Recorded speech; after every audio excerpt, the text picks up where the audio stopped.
मुलांच्या reproductive ऑर्गन्सला temperature हे कमी लागतं. सतत लॅपटॉप मांडीवर घेऊन बसणं किंवा टाईट इनर गार्मेंट्स घालणं या सर्व गोष्टीमुळे तिथलं टेम्परेचर थोड्या प्रमाणात वाढू शकतं आणि त्याचा इनडायरेक्ट परिणाम हा फर्टिलिटीवरती होऊ शकतो. ओव्ह्युलेशन आणि पिरियडचा नक्की संबंध काय? पहिला पिरियड आल्यापासून ओव्ह्युलेशनचा काहीही संबंध नाही. पुढचा जो पिरियड आहे तो कधी येणार आहे त्याच्यापासून आधी 14 दिवस ओव्ह्युलेशन होत असतं. रेग्युलर मॅस्टरबेशनने स्पर्मचा क्वालिटीवरती त्याच्या काउंटवरती परिणाम होतो का? रेग्युलर मास्टरबेशन केल्याने स्पर्म क्वालिटी किंवा काउंट खराब होतं असं कधीच नाहीये. इनफॅक्ट स्पर्म जर लॉंग ड्युरेशन शरीरामध्ये मुलाच्या असेल त्या केसमध्ये इनफॅक्ट डेड स्पर्म जास्त असू शकतात, मोटाईल स्पर्म कमी असू शकतात किंवा स्पर्मची क्वालिटी खराब व्हायला लागते. तर स्मोकिंगमुळे काय होतं, जे शुक्राणू तयार होतात त्यांचा DNA डॅमेज होतो आणि त्याच्यापासून प्रेग्नन्सी राहिल्यानंतर अबॉर्शनचा चान्स वाढत जातो. जे रेग्युलरली जिम करतात, प्रोटीन पावडर्स खातात, क्रिएटिन घालून खातात, काही सप्लिमेंट्स सोबत घेतात, याचा फर्टिलिटीवरती स्पर्मवरती काही इम्पॅक्ट होतो का? पर्टिक्युलरली मी मुलांच्या पर्स्पेक्टिव्हने बोलतो, कारण मी आत्ता 35 आहे आणि आमच्या बऱ्याचशा ग्रुप्समध्ये ह्याबद्दलच कॉन्व्हर्सेशन होतं. ते असं कॅलेंडर घेऊन बसतात आणि इतकं टार्गेटेड मेकॅनाइज करणं खूप डिफिकल्ट होऊन जातं आणि मग त्याचा स्ट्रेस होता. प्रेग्नन्सी हा प्रोजेक्ट नाहीये, त्यामुळे टाइमलाईन डिसाईड नका करू. जेव्हा कुठली व्यक्ती स्ट्रेस घेते, स्त्री असो किंवा पुरुष, त्यांच्या शरीरातले कॉर्टिझॉल नावाचं जे हॉर्मोन आहे ते वाढतं आणि त्याचा थेट परिणाम मेंदूवरती होतो. मेंदूतून जे रिप्रोडक्टिव्ह हॉर्मोन्स रिलीज होतात ते आपल्या रिप्रोडक्टिव्ह ऑर्गन्सवरती इम्पॅक्ट करतात आणि त्याच्यामुळे इनडायरेक्टली प्रेग्नन्सी राहण्यावरती त्याचा बराच इम्पॅक्ट होतो. काय हेल्थ चेंजेस करणं गरजेचं आहे? कशा पद्धतीने माझी जीवनशैली आहे, कसा डाएट घेते, ॲडिक्शन्स कसे आहेत, किती स्ट्रेस घेते, या सर्वांचा थेट परिणाम 3 महिन्यानंतर होणाऱ्या माझ्या एग्स किंवा स्पर्मवरती असतो. जे काही बाळ तयार होतं त्याची हेल्थ या 3 महिन्यात कपलनी ज्या काही गोष्टी केलेल्या आहेत त्याच्यावर अवलंबून असतात. आवर्जून सांगेल प्रत्येक कपल ज्यांना प्रेग्नन्सी प्लॅन करायची आहे त्यांनी प्री कन्सेप्शनली फॉलिक ॲसिड सुरू करावं. कारण आता हा एपिसोड बघितल्यानंतर कोणाला समजा बेबी प्लॅन करायचा असेल तर त्यांनी काय केलं पाहिजे?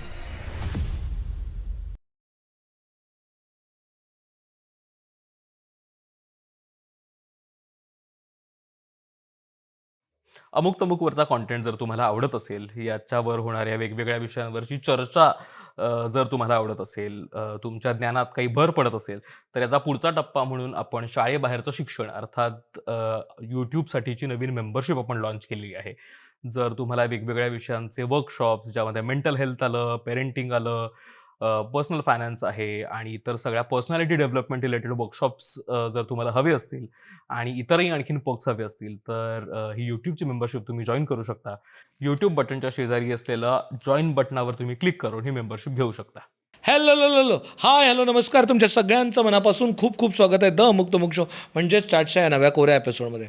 मनुष्याच्या उत्पत्तीपासून जी प्रक्रिया लाखो करोडो वर्ष वेगवेगळ्या प्रकारे घडत आलेली आहे आणि कन्सिस्टंटली त्याच सायंटिफिक तत्वांवरती घडत आलेली आहे, त्या तत्वाबद्दल आपण आता 21व्या शतकात बोलतो आहे, जेव्हा त्या तत्वाबद्दल इतकी जास्त माहिती अवेलेबल आहे, पण सगळ्यात जास्त घाबरलेली, सगळ्यात जास्त कन्फ्यूज जर पिढी असेल ती आत्ता आपली आहे. आपण बोलतो आहे ह्युमन कन्सेप्शनबद्दल. आपल्याला मूल जन्माला येणं ही प्रक्रिया किती वर्ष, म्हणजे जेव्हापासून पृथ्वी आहे तेव्हापासून मनुष्य जन्म आहे तेव्हापासून ही प्रक्रिया घडत आली आहे आणि आत्तापर्यंतच्या कोणत्याच पिढीला त्याबद्दल इतकी माहिती अवेलेबल नव्हती. ती माहिती आपल्या पिढीला अवेलेबल आहे, पण तरी पण आत्ता आपण सगळ्यात जास्त घाबरतो आहे आणि सतत हा प्रश्न पडतो आहे की तिशीनंतर मला नॅचरली कन्सीव्ह होईल का, माझी पाळी रेग्युलर नाही तर नॅचरली कन्सीव्ह होईल का, मला पण IVF लागेल का, आता काय करायचं, एवढं स्ट्रेस आहे, शक्य आहे का, कशा पद्धतीने केलं पाहिजे, त्याच्यासाठी काय डाएट केलं पाहिजे, त्याच्यासाठी डिटॉक्स केलं पाहिजे का, त्याच्यासाठी काही वेगळं कन्सिविंग डाएट आहे का, अशा सगळ्या गोष्टी आपण सतत वाचतो आहे. गुगलवरती जर बघितलं तर टॉप 10 ट्रेंड्समध्ये पण तेच दिसतं आहे. तर नक्की साधा सोप्पा प्रश्न आहे, नॅचरली कन्सीव्ह कसं होतं, त्याच्यासाठी काय करावं लागतं, हे खरंच काही रॉकेट सायन्स आहे का, जे आपल्या आज्यांना सहज जमत होतं, आत्ता आपल्याला का कन्फ्युजन होतं. आणि ह्याच सगळ्या गोष्टी अत्यंत साध्या सोप्या पद्धतीने आपल्यासोबत सांगायला डॉक्टर वर्षाली माळी आपल्यासोबत आहेत. अर्थात त्या गायनॅकोलॉजिस्ट आहेत, त्या हिंजवडी मारुंजी या एरियामध्ये काम करतात. गेली कित्येक वर्ष हजारो पेशंट्सना त्यांनी याच विषयांवरती ट्रीट केलेलं आहे, समजावून सांगितलेलं आहे, त्यांना आई व्हायला, बाप व्हायला मदत केलेलं आहे. मॅम, तुमचं खूप खूप स्वागत आहे द मुक्त मोक्षमध्ये. धन्यवाद शार्दूल. अगदी पहिल्या प्रश्नापासून, बेसिक प्रश्नापासून सुरुवात करायची. ज्यावेळेस प्री कन्सेप्शन म्हणतो किंवा गर्भधारणेच्या आधीची तयारी म्हणतो. तर ही तयारी काय असते? म्हणजे मी बऱ्याचदा माझे जे लग्न झालेले मित्रमैत्रिणी आहेत त्यांच्याकडनं आम्ही प्लॅन करतो आहे, आम्ही बाळ होण्यासाठीचं प्लॅनिंग करतो आहे. तर मला कळत नाही की प्लॅनिंग काय करायचं असतं. तर हा खूप साधा ढोबळ प्रश्न आहे की ज्यावेळेस आपण प्री कन्सेप्शनचं प्लॅनिंग म्हणतो त्यावेळेस ते प्लॅनिंग म्हणजे काय असतं? प्री कन्सेप्शनल प्लॅनिंग म्हणजे साध्या सोप्या भाषेत जर सांगायचं झालं तर स्त्री आणि पुरुष यांचं शरीर त्या गर्भधारणेसाठी तयार आहे का, आणि जर ते नसेल तर कोणत्या दृष्टीने त्या गोष्टीमध्ये बदल केला पाहिजे, या सगळ्याची ओभरडोबळ माहिती म्हणजे प्री कन्सेप्शनल काउन्सिलिंग. अच्छा. आता प्री कन्सेप्शनल काउन्सिलिंगमध्ये म्हणजे काय करतो आपण? बऱ्याच वेळा असं होतं की प्रेग्नन्सी टेस्ट पॉझिटिव्ह आली आणि त्याच्यानंतर आमचं प्लॅनिंग सुरू होणार. अशीच बरेच कपल आपण पाहतो. पण खरं पाहिलं तर प्री कन्सेप्शनल काउन्सिलिंग किंवा प्लॅनिंग हे त्याच्या खूप दिवस आधीपासून सुरू व्हायला हवं. म्हणजे कसं, एक उदाहरण देऊ इच्छिते. सपोज आता एखादा शेतकरी आहे, त्याला त्याची जमीन सुपीक करायची आहे किंवा चांगलं पीक आणायचं आहे. तो पहिल्यांदा काय करेल? जमिनीची चांगली मशागत करेल, त्याच्यामध्ये नांगरणी करेल किंवा खुरपणी करेल, त्याची जमिनीची चांगली सुपीक बनवेल आणि त्याच्यानंतर त्याच्यामध्ये बीज रोपण करेल. आणि याच्यामुळे काय होतं, त्याचं पीक जे येतं ते खूप सुंदरपणे येतं किंवा चांगलं सुपीक पीक येतं. तेच काहीतरी आपल्या बाबतीत घडत असतं. म्हणजे काय की आपलं शरीर किंवा स्त्रियांचं शरीर किंवा पुरुषांचं शरीर सर्व काही व्यवस्थित आहे का बघावं लागतं. पण हे बघणं का गरजेचं आहे?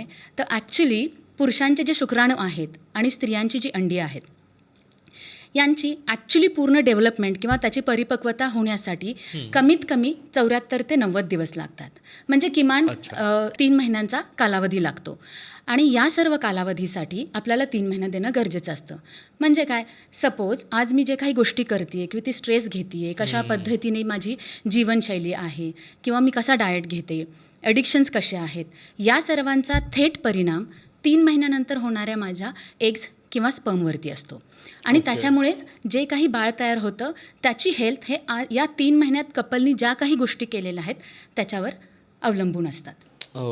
त्याच्यामुळे कन्सेप्शनच्या आधी 3 महिने तुम्ही काय हेल्थमध्ये होता याच्यावरतून ठरणार आहे तुम्ही आत्ता कन्सीव्ह होऊ शकता का, आणि असेल तर बाळाची हेल्थ कशी असेल. सो अशी काही फार मोठी गुंतागुंत नसते. नॉर्मल चेकअप्स असतात. तुम्ही डॉक्टरांकडे जेव्हा जाता, डॉक्टर तुमच्या आधी जीवनशैली कशी आहे, तुमचा डाएट कसा आहे, तुमचे लास्ट पिरियड कसे आले होते, पाळी नियमित असते का, कुठली ॲडिक्शन्स आहेत का, झोप किंवा याच्या आधी कुठले आजार झाले होते का, किंवा आधीच्या प्रेग्नन्सीमध्ये काही कॉम्प्लिकेशन्स होत्या का, याच्याबद्दल पूर्ण अभ्यास करतात. आणि त्याच्यामधून ज्या काही गोष्टी तुम्हाला बदलवायच्या असतात जसे ॲडिक्शन्स वगैरे त्याच्याबद्दल माहिती देतात.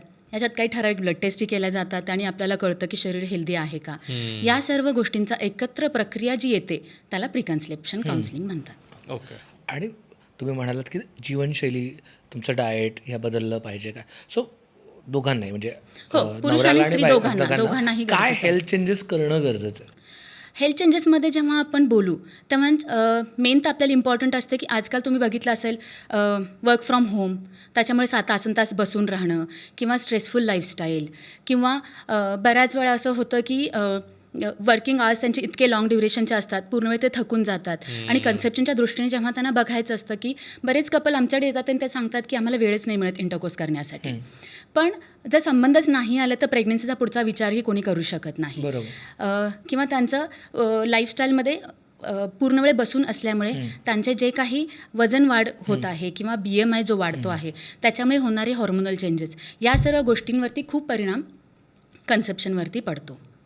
आणि बेसिकली म्हणजे वजनाचा आणि कन्सेप्शनचा काय संबंध आहे? कारण का बऱ्याचदा आपण ऐकतो की वजन कमी कर पहिल्यांदा, म्हणजे कुठलाही जिम इन्स्ट्रक्टर म्हणतो तुम्हाला प्लॅन करायचं का पहिला वजन कमी कर, काय संबंध आहे याचा? कारण ॲक्च्युली जेव्हा वजन जास्त असतं कोणाचंही, त्याच्या शरीरात जे फॅट असतं किंवा बॉडी मास इंडेक्स जास्त असल्यामुळे त्यांच्या शरीरातले ओव्ह्युलेशनचे जे प्रकार, ओव्ह्युलेशन म्हणजे काय, अंडाशयातून अंड बाहेर पडणं. सो ओव्ह्युलेशन जे असतं ते रेग्युलर होण्यामध्ये अडथळा असतो किंवा सायकल खूप इरेग्युलर होत जातात त्यांच्या, किंवा जे अंड जे तयार होतं शरीरातून किंवा स्पर्म्स, दोन्ही गोष्टी त्यांच्यावरती खूप इम्पॅक्ट पडतो. त्यामुळं हेल्दी प्रेग्नन्सीसाठी डिफिकल्टीज येऊ शकतात. सोबत डायबिटीज, मधुमेह किंवा हायपरटेन्शन असे आजार किंवा PCOS ज्या गोष्टी आधी म्हणायचो, ज्याला आता आपण PMOS म्हणतो, या गोष्टींचा म्हणजे खूप प्रामुख्याने या गोष्टी वाढत जातात आणि त्याचा इनडायरेक्ट परिणाम हा प्रेग्नन्सी राहण्यावरती पडतो. आता आपण लाईफस्टाईलबद्दल बोलताना ओबेसिटीबद्दल बोललो, म्हणजे लठ्ठपणाबद्दल बोललो आणि त्याच्यामुळे प्रेग्नन्सीवरती कसा परिणाम होतो. आणखीन असं लाईफस्टाईलमधले काय काय गोष्टी आहेत ज्या आपण दुर्लक्ष करतो, ज्याचा खरं तर डिरेक्टली परिणाम होतो. तुम्ही आता ॲडिक्शन्सबद्दल बोललात, Right. तसं आणखीन काय रोजच्या आयुष्यातल्या गोष्टी आहेत ज्याच्याकडे आपण फारसं लक्ष देत नाही, जे डिरेक्टली इम्पॅक्ट करतात प्रेग्नन्सी राहणार की Right. नाही याच्यावर. याच्यामध्ये अजून एक गोष्ट सांगायची झाली तर व्यायाम. रोज ॲटलिस्ट 30-40 मिनटं, एक आठवड्यातनं एक 4-5 दिवस तरी कमीत कमी व्यायाम केला पाहिजे. दुसरं प्रॉपर झोप घेणं हे शरीरासाठी खूप चांगलं असतं. 7 ते 8 तास. 7 ते 8 तास. आणि आहारामध्ये प्रॉपर संतुलित आहार ज्याला आपण म्हणतो, ज्याच्यामध्ये आपण पालेभाज्या, फळं समावेश करणं किंवा फ्रेश फूड घेणं. बऱ्याच वेळा आजकाल आपण बघतो आहोत की मार्केटमध्ये फास्ट फूड खाण्याची किंवा जंक, स्विगी, झोमॅटो हे जे आपले फेवरेट टॉपिक्स आहेत त्याच्यावरून आपण पटकन बसतो आणि लाईफस्टाईल ही थोड्यासाठी रिस्पॉन्सिबल आहे किंवा कमी वेळ असणं हेही रिस्पॉन्सिबल आहे. पण आपण पटकन एका क्लिकमध्ये फूड ऑर्डर करतो. त्या फूडमुळे जे काही कॅलरीज आपल्या शरीरात जातात ते एक गोष्ट आहे. किंवा कार्बोनेटेड ड्रिंक्स आहेत किंवा अल्कोहोल वगैरे अशा गोष्टी, या सर्वांमुळे कॅलरीज ज्या प्रमाणात आपल्या शरीरात वाढतात आणि त्याच्यामुळे हे सगळे परिणाम होत असतात. आपण आत्ता लाईफस्टाईल चेंजेसबद्दल या सगळ्याबद्दल बोलत होतो आणि तुम्ही ॲडिक्शनचा उल्लेख 2दा-3दा केला. मला हे खरं तर समजून घ्यायचं आहे की ज्यावेळेस आणि आता हे काही अजिबात राहिलेलं नाही आहे की मुलंच स्मोक करतात, ड्रिंक करतात, सगळेच म्हणजे मुलीसुद्धा स्मोक ड्रिंक दोन्ही करतात. स्मोकिंगचा आणि ड्रिंकिंगचा नेमका तुमच्या कन्सेप्शनवरती कसा परिणाम होतो? जसं तुम्ही म्हणालात, खरंच आजकाल मुलींचं स्मोकिंग किंवा ड्रिंकिंगचं प्रमाण वाढलेलं आहे. पिअर प्रेशर असेल किंवा त्यांची मॉडर्न लाईफस्टाईल. पण होतं कसं, जेव्हा स्मोकिंग केलं जातं तेव्हा मुलींच्या एग्ज किंवा अंडी बनण्यामध्ये त्याच्यामध्ये अडथळा येऊ शकतो किंवा सायकल इरेग्युलॅरिटी होते किंवा जी अंडी तयार होतात त्याच्यापासून जो गर्भ बनतो तो चांगल्या क्वालिटीचा नाही बनत. त्यामुळे अबॉर्शनचा रेट वाढते. बाकीच्या अनेक गोष्टी आहेत ज्याच्यामध्ये आम्ही म्हणतो प्लासेंटा प्रिव्हिया वगैरे अशा गोष्टी किंवा प्रेग्नन्सीमध्ये बरेच कॉम्प्लिकेशन्स येऊ शकतात. सेमच मुलांमध्ये होतं. मुलं जर कोणी ड्रिंक करत असतील किंवा smoking has more bad effects. तर स्मोकिंगमुळे काय होतं, जे शुक्राणू तयार होतात त्यांचा DNA डॅमेज होतो. त्याच्या ऑक्सिडेटिव्ह स्ट्रेसमुळे DNA डॅमेज होतो आणि त्याच्यापासून प्रेग्नन्सी राहायला एक तर अडथळा येतो आणि सेम प्रेग्नन्सी राहिल्यानंतर अबॉर्शनचा चान्स वाढत जातो. बापरे. ओके, म्हणजे जर एखादा मुलगा स्मोक करत असेल तर there is a high chance की त्याचा स्पर्म डॅमेज असू शकतो. त्यामुळं एकतर प्रेग्नन्सी राहायलाच इश्यू होऊ शकतो, राहिली तरी ॲबॉर्शनचे चान्सेस वाढतात. आणि बऱ्याचदा असं म्हटलं जातं की जर तुम्ही स्मोक करत असाल आणि तर जन्माला येणाऱ्या मुलामध्ये पण डिफेक्ट असू शकतात. ते खरं आहे का? मुलांमध्ये डिफेक्ट असू शकतात. प्लस असं आहे की मम्मीमध्ये जी आई होणार आहे त्याच्यामध्ये ब्लड प्रेशर वाढण्याचा चान्स वाढू शकतो आणि हाय कॉम्प्लिकेशन म्हणजे प्लासेंटा प्रिव्हिया वगैरे अशा गोष्टी होण्याचा चान्स वाढतात. त्याच्यामुळे खूप ब्लिडिंग होऊ शकतं किंवा बाळाची ग्रोथ कमी होण्याचा चान्स असतो. स्मोकिंग आणि अल्कोहोल दोन्हीचाही प्रेग्नन्सीमध्ये बेबीची ग्रोथ रिस्ट्रिक्ट होण्यामध्ये खूप मोठा हातभार आहे. ओके. त्यामुळे प्रेग्नन्सी प्लॅन होण्याच्या खूप दिवस आधीपासून आपण ते कपलला बंद करायला सांगतो. बऱ्याच मुली असतात त्यांना असं होतं की खूप स्मोकिंग करत असला, वी कॅन से की क्रोनिक स्मोकर, आणि अचानक त्यांना जर सांगू आपण की स्मोकिंग बंद करा, त्यांच्यासाठी ते खूप डिफिकल्ट टास्क असतं. पण जोपर्यंत आपण ते बंद नाही करत तोपर्यंत त्यांना प्रेग्नन्सी प्लॅन करण्यासाठी खूप मोठी प्रॉब्लेम्स येऊ शकतात. त्यामुळे या गोष्टी थोड्या आपल्याला सिरियसली घेणं खूप गरजेचं असतं. आणि ह्याची प्रोबॅबिलिटी काय? कारण का बऱ्याच जण हे मी लॉजिक ऐकलं आहे की माहिती आहे ना, माझी एक फ्रेंड होती, ती स्मोक करत तरी झालं त्यांना बेबी आणि ते व्यवस्थित आहे. असेही तुमच्याकडे केस स्टडीज असतात. सो ह्याचा काही उलट्या पण केस स्टडीज असतात. Does it really happen? हो, नक्की होतं. आता कसं असतं, प्रत्येक गोष्टीला एक पर्सेंटेज असतं. आता सपोज XYZ गोष्ट आहे ज्याचा 40% चान्स असतो की काही प्रॉब्लेम होण्याचा, पण राहिलेले 60% होत नाही. पण त्याचा अर्थ असा नाही की आपण त्या 40% असणार नाही किंवा 60% असू. जेव्हा प्रेग्नन्सी हा भाग येतो तेव्हा खरं पाहिलं तर पर्सेंटेजला फार काही इम्पॉर्टन्स नसतो. कारण सपोज एखाद्या गोष्टीचा इन्सिडन्स 99% जरी असेल आणि 1% फक्त प्रॉब्लेम होण्याचा चान्स असेल, पण त्या 1%मध्ये जर मी असेल तर माझ्यासाठी तो 100% चान्स होतो. त्यामुळे पर्सेंटेजचा फार विचार न करता मी त्या 40% नसून तर हेल्दी टक्क्यामध्ये असणं हे कधीही चांगलं आहे. आणि म्हणजे आत्ता आपण स्मोकिंगबद्दल बोललो, ड्रिंकिंगबद्दल बोललो, काही वेळेला टोबॅको हा पण इश्यू होतो. म्हणजे डायरेक्ट तंबाखू खाणं असेल किंवा गुटखा असेल किंवा तत्सम पदार्थ, हे पुरुषांमध्ये तर प्रमाण खूप जास्त आहे आणि काही प्रमाणात स्त्रियांमध्ये पण असतं. ह्याचा पण काही फरक पडतो का? म्हणजे अल्कोहोलबद्दल, स्मोकिंगबद्दल तरी बोललं जातं, टोबॅको चुईंगबद्दल, तंबाखू खाण्याबद्दल कोणीच बोलत नाही. स्मोकिंगचा जो इफेक्ट आहे तो सेम इफेक्ट टोबॅको किंवा इतर गोष्टीमुळे होणारच आहे, कारण निकोटीनच आहे जे दोन्हीमध्ये रिस्पॉन्सिबल आहे. त्यामुळे सेम जे कोणी गुटखा खातात किंवा तंबाखू खातात त्याच्यामध्ये पण सेम अबॉर्शनचे चान्सेस वाढतात, एग्ज आणि स्पर्म्स तयार व्हायला डिफिकल्टीज राहतात. सो येस, तेही त्याच प्रमाणात प्रॉब्लेम देऊ शकतात. कारण बऱ्याचदा हेच बोललं जातं. आता तुम्ही लाईफस्टाईलमध्ये एक बोललात ते म्हणजे व्यायामाबद्दल बोललात, व्यायाम. वजन कमी करण्याबद्दल बोललात, ॲडिक्शन्सबद्दल बोललात, प्रॉपर झोप प्रॉपर आणि झोप. हा stress झोपेचा कमी काय करणं. फरक पडतो? कारण का आत्ता एस्पेशली तुम्ही ज्या एरियात काम करता, जिथे IT प्रोफेशनल काम करतात, बऱ्याचदा तुमचं क्लायंटल हे इंटरनॅशनल असतात, युरोप किंवा अमेरिकेतनं काम करतात, त्यामुळे टाईम झोन्स वेगळ्या असतात, झोपा सगळ्या वेगवेगळ्या वेळांना होत असतात. योग्य झोपेचा आणि कन्सेप्शनचा काय संबंध आहे? ॲक्च्युली योग्य झोप जेव्हा असेल तेव्हा ह्या सर्व गोष्टी असं एक एक सेपरेट असण्यापेक्षा इन जनरल जेव्हा तुमची हेल्थ येते त्याच्यावरती त्याचा इम्पॅक्ट नक्कीच पडतो. फक्त कन्सेप्शन अशी गोष्ट नाही, पण जेव्हा तुमची लाईफस्टाईलच हेल्दी असेल तेव्हा झोप जर प्रॉपर घेत असाल त्याच्यामुळे तुमच्या शरीरातला जो हॉर्मोन्सचा बॅलन्स आहे तो योग्य प्रमाणात ठेवला जातो. आणि हॉर्मोनचा बॅलन्स जर व्यवस्थित असेल तरच प्रेग्नन्सी व्यवस्थित होणार असते. सो त्याच्यामुळे प्रॉपर झोप हे हेल्दी शरीरयष्टीसाठी चांगली आहे. आणि त्याचा परिणाम प्रेग्नन्सीवरती पडतो. तुमची झोप नीट नसेल तर अर्थात तुमचे बाकीचे जे काय बाबा सगळे पॅरामीटर्स आहेत ते डिरेंज Deranged असणार. होणार. तुमचं BP हाय असणार आहे, शुगरचा प्रॉब्लेम होणं. येस येस, सगळं अगदी झालं. बरोबर. ओके. आणि त्याचा परिणाम सो डायरेक्ट झोपेचा Direct नाही तर झोपेचा नाही. झोपेमुळे तुमचं शरीर बिघडतं आणि शरीर बिघडल्यामुळे अर्थात कन्सेप्शनला प्रॉब्लेम येतो. यालाच लागून एक प्रश्न पडतो तो म्हणजे स्ट्रेस. कारण ज्या पद्धतीची लाईफस्टाईल आता आपण आहे सगळ्यांनाच वेगवेगळ्या पद्धतीचे स्ट्रेस असतातच आणि ते काही बऱ्याचदा टाळता येत नाही. म्हणजे कामाच्या ठिकाणी स्ट्रेस असतं, दोघंही मुलं मुली वर्किंग असतात, त्या दोघांनाही त्यांचे त्यांचे ऑफिसेस असतात, त्या सगळ्या गोष्टी मॅनेज करायच्या असतात आणि इतर आयुष्यातल्या गोष्टीत असतातच. तो स्ट्रेस किती इम्पॅक्ट करतो कन्सीव्ह करताना? स्ट्रेसचं प्रमाण इम्पॅक्शनचं बरंच आहे. म्हणजे काय होतं, जेव्हा कुठली व्यक्ती स्ट्रेस घेते, स्त्री असो किंवा पुरुष, त्याच्यामुळे काय होतं त्यांच्या शरीरातले कॉर्टिझॉल नावाचं जे हॉर्मोन आहे ते वाढतं आणि त्याचा थेट परिणाम मेंदूवरती होतो.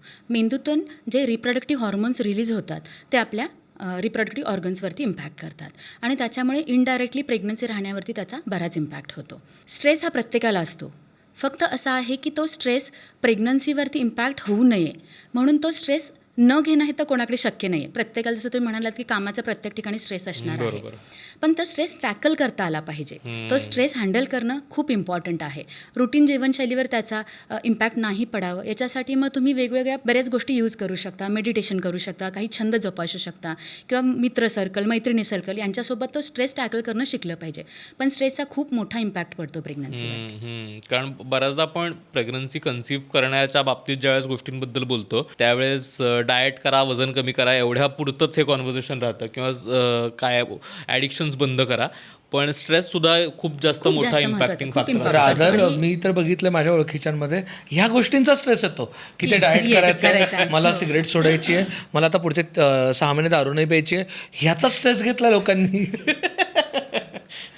त्याचा इम्पॅक्ट होतो. या मुलींमध्ये पाहिलं तर या स्ट्रेसचा इम्पॅक्ट हा ओव्ह्युलेशनवरती पडतो. खूप सायकल इरेग्युलॅरिटी होते, वेट गेन व्हायला लागतात.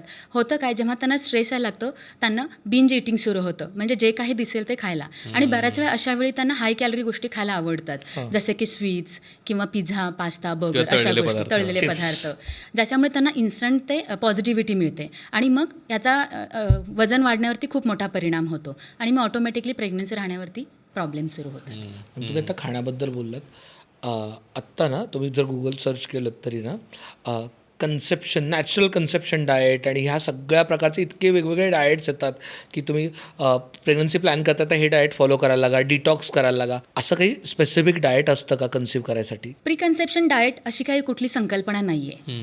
कुठलाही डाएट प्रेग्नन्सीसाठी असो किंवा हेल्दी जीवनासाठी असो, तो डाएट हा संतुलित जेवण असणं खूप इम्पॉर्टंट आहे. संतुलित जेवण म्हणजे काय, त्याच्यामध्ये त्या सीझनसाठी असणाऱ्या ताज्या पालेभाज्या किंवा फळभाज्या हे इम्पॉर्टंट आहे. फ्रोझन फूड किंवा फास्ट फूड थोडं अवॉइड केलेलं बरं. आता हेल्दी जेवणासाठी डाएटमध्ये किंवा आहारामध्ये प्रोटीन जास्त असणं गरजेचं आहे. तेल किंवा फॅट या गोष्टी कमी असाव्यात आणि हाय कॅलरी गोष्टी शक्यतो अवॉइड केलेल्या असाव्यात, म्हणजे तळलेले पदार्थ वगैरे. सो या गोष्टी थोड्या कमी असलेल्या बऱ्या. फळं, पालेभाज्या, दूध किंवा एग्ज ह्या गोष्टींचा योग्य प्रमाणात समावेश असावा. आता हाय प्रोटीन कुठले असतात फूड ज्याच्यामध्ये जास्त प्रमाणात प्रोटीन्स असतात, त्याच्यामध्ये अंडी म्हणू शकतो किंवा नॉन व्हेजिटेरियन फूड म्हणू शकतो. टोफू, पनीर किंवा मूग मोठकी मोड आलेली कडधान्य वगैरे जे आहेत डाळी. डाळी पण त्याच प्रमाणात उपयोगी पडतात. प्लस मखाने, अशा सर्व जे हाय प्रोटीन गोष्टी आहेत त्या गोष्टी जास्त खाल्लेल्या बऱ्या आणि फॅट कंटेंट असणाऱ्या गोष्टी अवॉइड केलेल्या कधीही बऱ्या. बेसिकली तळलेलं बाहेरचं हो. जे जिभेला छान वाटतं अशा गोष्टी म्हणजे हाय कॅलरी गोष्टी किंवा अवॉइड केलेल्या गोष्टी.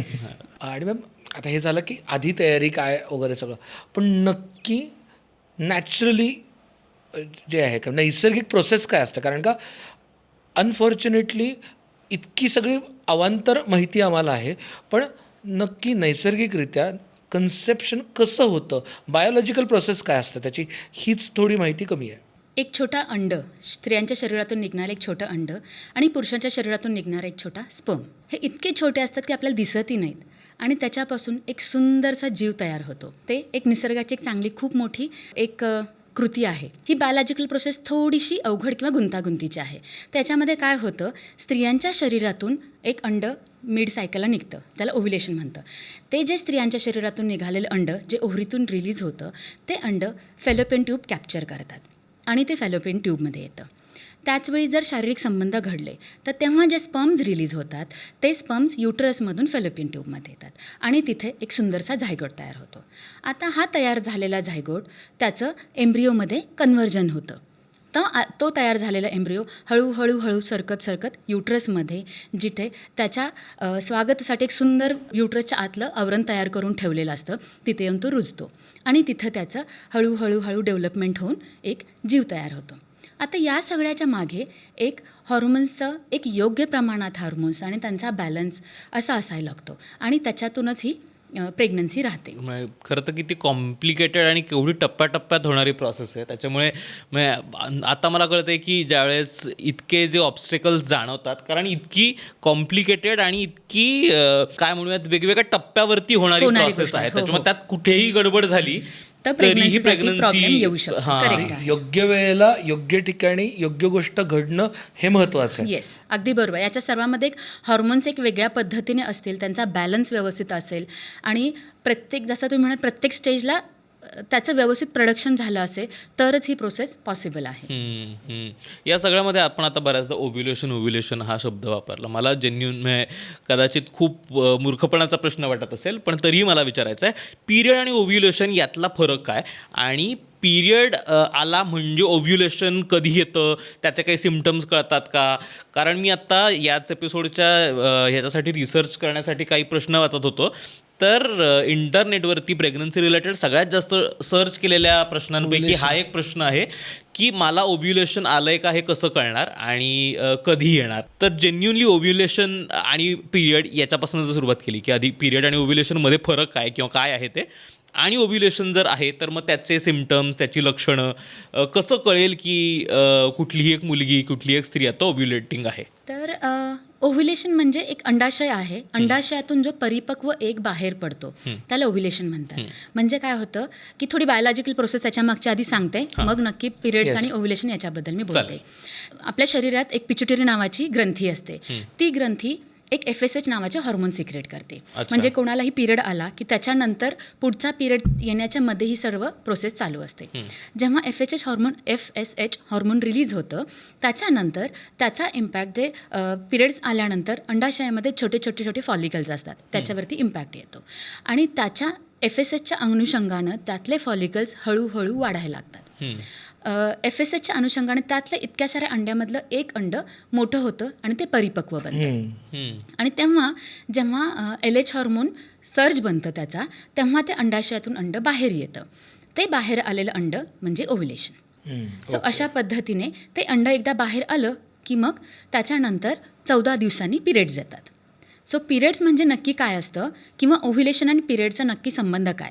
कोणालाही जेव्हा पिरियड्स येणार असतात त्याच्या 14 दिवस आधी ओव्ह्युलेशन होतं. तो पहिला पिरियड आल्यापासून ओव्ह्युलेशनचा काहीही संबंध नाही. पुढचा जो पिरियड आहे तो कधी येणार आहे त्याच्यापासून आधी 14 दिवस ओव्ह्युलेशन होत असतं. सो अशा पद्धतीने ओव्ह्युलेशनचा जेव्हा सायकल कोणाची रेग्युलर असते तेव्हा काय होतं, म्हणजे रेग्युलर म्हणजे 28 ते 30 दिवसाची कोणाची जर सायकल असेल तर त्या मुलींमध्ये 30 दिवसाच्या आधी किंवा 28 दिवसाच्या 14 दिवस आधी अंड फुटतं. तर ते ओव्ह्युलेशनचा पिरियड. मग अशा मुलींची सायकल पहिल्यापासून 28 दिवसांच्या मध्ये सायकल म्हणजे 14वा दिवस. आणि म्हणून ओव्ह्युलेशन हे नेहमी 14व्या दिवशी होतं असं लोकांना सरासरी वाटतं. पण काही मुलींचे पिरियड्स अगदी रेग्युलर येत नाहीत. काही मुलींचे पिरियड 31 दिवसाचे असू शकतात किंवा कधी 35 किंवा काही काही मुलींचे 60 दिवसांचे पिरियड्स असतात. बरोबर. मग त्या मुलींना तो ओव्ह्युलेशन टाईम कधी आहे हे नाही कळत. करेक्ट. राईट. आणि ते कळणं अचूक कळणं शक्यही नाही आहे. आता नॅचरल ओव्ह्युलेशन कसं होतं हे कसं आपल्याला कळायचं. जेव्हा ते अंडाशयातून बाहेर पडतं तेव्हा त्याच्यासोबत थोडं फ्लुईडही रिलीज होतं. ते फ्लुईड पोटामध्ये पडतं आणि त्यामुळे जेव्हा ओव्ह्युलेशन होत असेल त्या मुलींना त्या दिवशी हलकंसं पोटात दुखत असतं. ओके. आणि त्या दिवसांमध्ये जे हॉर्मोनल मी आता बोलले FSH वगैरे वगैरे यामुळे मुलींच्या सर्वायकल जो म्युकस असतो त्याच्यावरती थोड्या प्रमाणात परिणाम होत असतो. आणि ओव्ह्युलेशनच्या जस्ट थोडे दिवस आधी तर सर्वायकल म्युकस जो आहे तो असा थिन वॉटरी आणि इलॅस्टिक बनतो. थिन ट्रान्सपरंट आणि इलॅस्टिक म्हणजे खूप स्ट्रेचेबल असतो. असं फिंगरमध्ये जर तो घेऊन तो स्ट्रेच केला तर तो स्ट्रेचेबल असतो. म्हणजे वन कॅन स्ट्रेच इट, खूप लांब असं स्ट्रेच होऊ शकतो. त्यामुळे तो म्युकस वॉटरी थिन आणि स्ट्रेचेबल बनणं हे एक साईन आहे ज्याच्यामध्ये आपल्याला कळतं की ओव्ह्युलेशन होत आहे. ओके. कारण जनरली आता तुम्ही सांगितलं ते माझ्यासाठी सरप्राईज होतं. कारण आम्ही जेव्हा हे सगळं डिस्कस करतो तेव्हा ओव्ह्युलेशन ट्रॅकर्स मोस्टली हे आधीच्या पिरियड डेट नंतर 12 दिवस 12 ते 18 दिवस किंवा हे असं ट्रॅकर्स असतात आणि ते इतकं कॉम्प्लिकेटेड होत जातं गणित आणि ते इतकं कॅलेंडराइज्ड असतं. तर ते कॅलेंडरप्रमाणे फॉलो केलं पाहिजे का तुम्ही सांगितलं त्या इंडिकेटरनुसार फॉलो केलं पाहिजे? आता कधीही बघाल तर आपली नॅचरल जी बॉडी आहे ती ऐकणं कधीही चांगलं. कॅलेंडर ॲप्सला मी नाही म्हणत नाही की बघू नका वगैरे, पण कॅलेंडर ॲप्स हे जे बनवलेले असतात ते मुळात खूप स्त्रियांचं एकत्र डेटा घेऊन तयार केलेलं असतात. ते काय इंडिव्हिज्युअलाइज नाही आहेत की त्याच्यामुळे आपण ते माझ्यासाठी बनलेलं ॲप नाही आहे. मी माझे पिरियड सायकल त्याच्यात टाकते आणि त्याच्यानुसार ते मला देतं. म्हणजे बऱ्यापैकी ते आपली ओव्ह्युलेशन टाईम दाखवतं. नाही असं नाही, पण म्हणून त्यात ओव्ह्युलेशन टाईम दाखवला आहे म्हणजे ओव्ह्युलेशन झालं आहेच अशी आपण गॅरंटी तर नाही घेऊ शकत. त्यामुळे ओव्ह्युलेशन ट्रॅकर जे आहेत त्याचा यूज करावा, पण आपल्या शरीरातल्या जे छोटे छोटे संकेत आहेत त्याच्यासोबत त्याचं एकत्र विचार करून ह्या गोष्टींचा म्हणजे त्याचा माहिती त्याच्या अनुषंगाने आपण गोष्टी कराव्या. फक्त त्याच्यावरती रिलाय न राहता शरीरातले जे छोटे छोटे घटक आहेत ज्या बदल होत आहेत त्यांचा जास्त विचार करणं योग्य आहे. ओके. आणि ओव्ह्युलेशनच्या बाबतीत is there a particular day, म्हणजे बऱ्याचदा आता गोल्डन डे तो महत्त्वाचा का ते ॲक्च्युली 2-3 दिवसाचा 4 दिवसाचा स्प्रेड आहे त्या 4 दिवसात रेग्युलर इंटरकोर्स होणं जास्त महत्त्वाचं? कारण अगदी तो डे पाळणं प्रत्येक वेळेला शक्य नाही. Fertile window.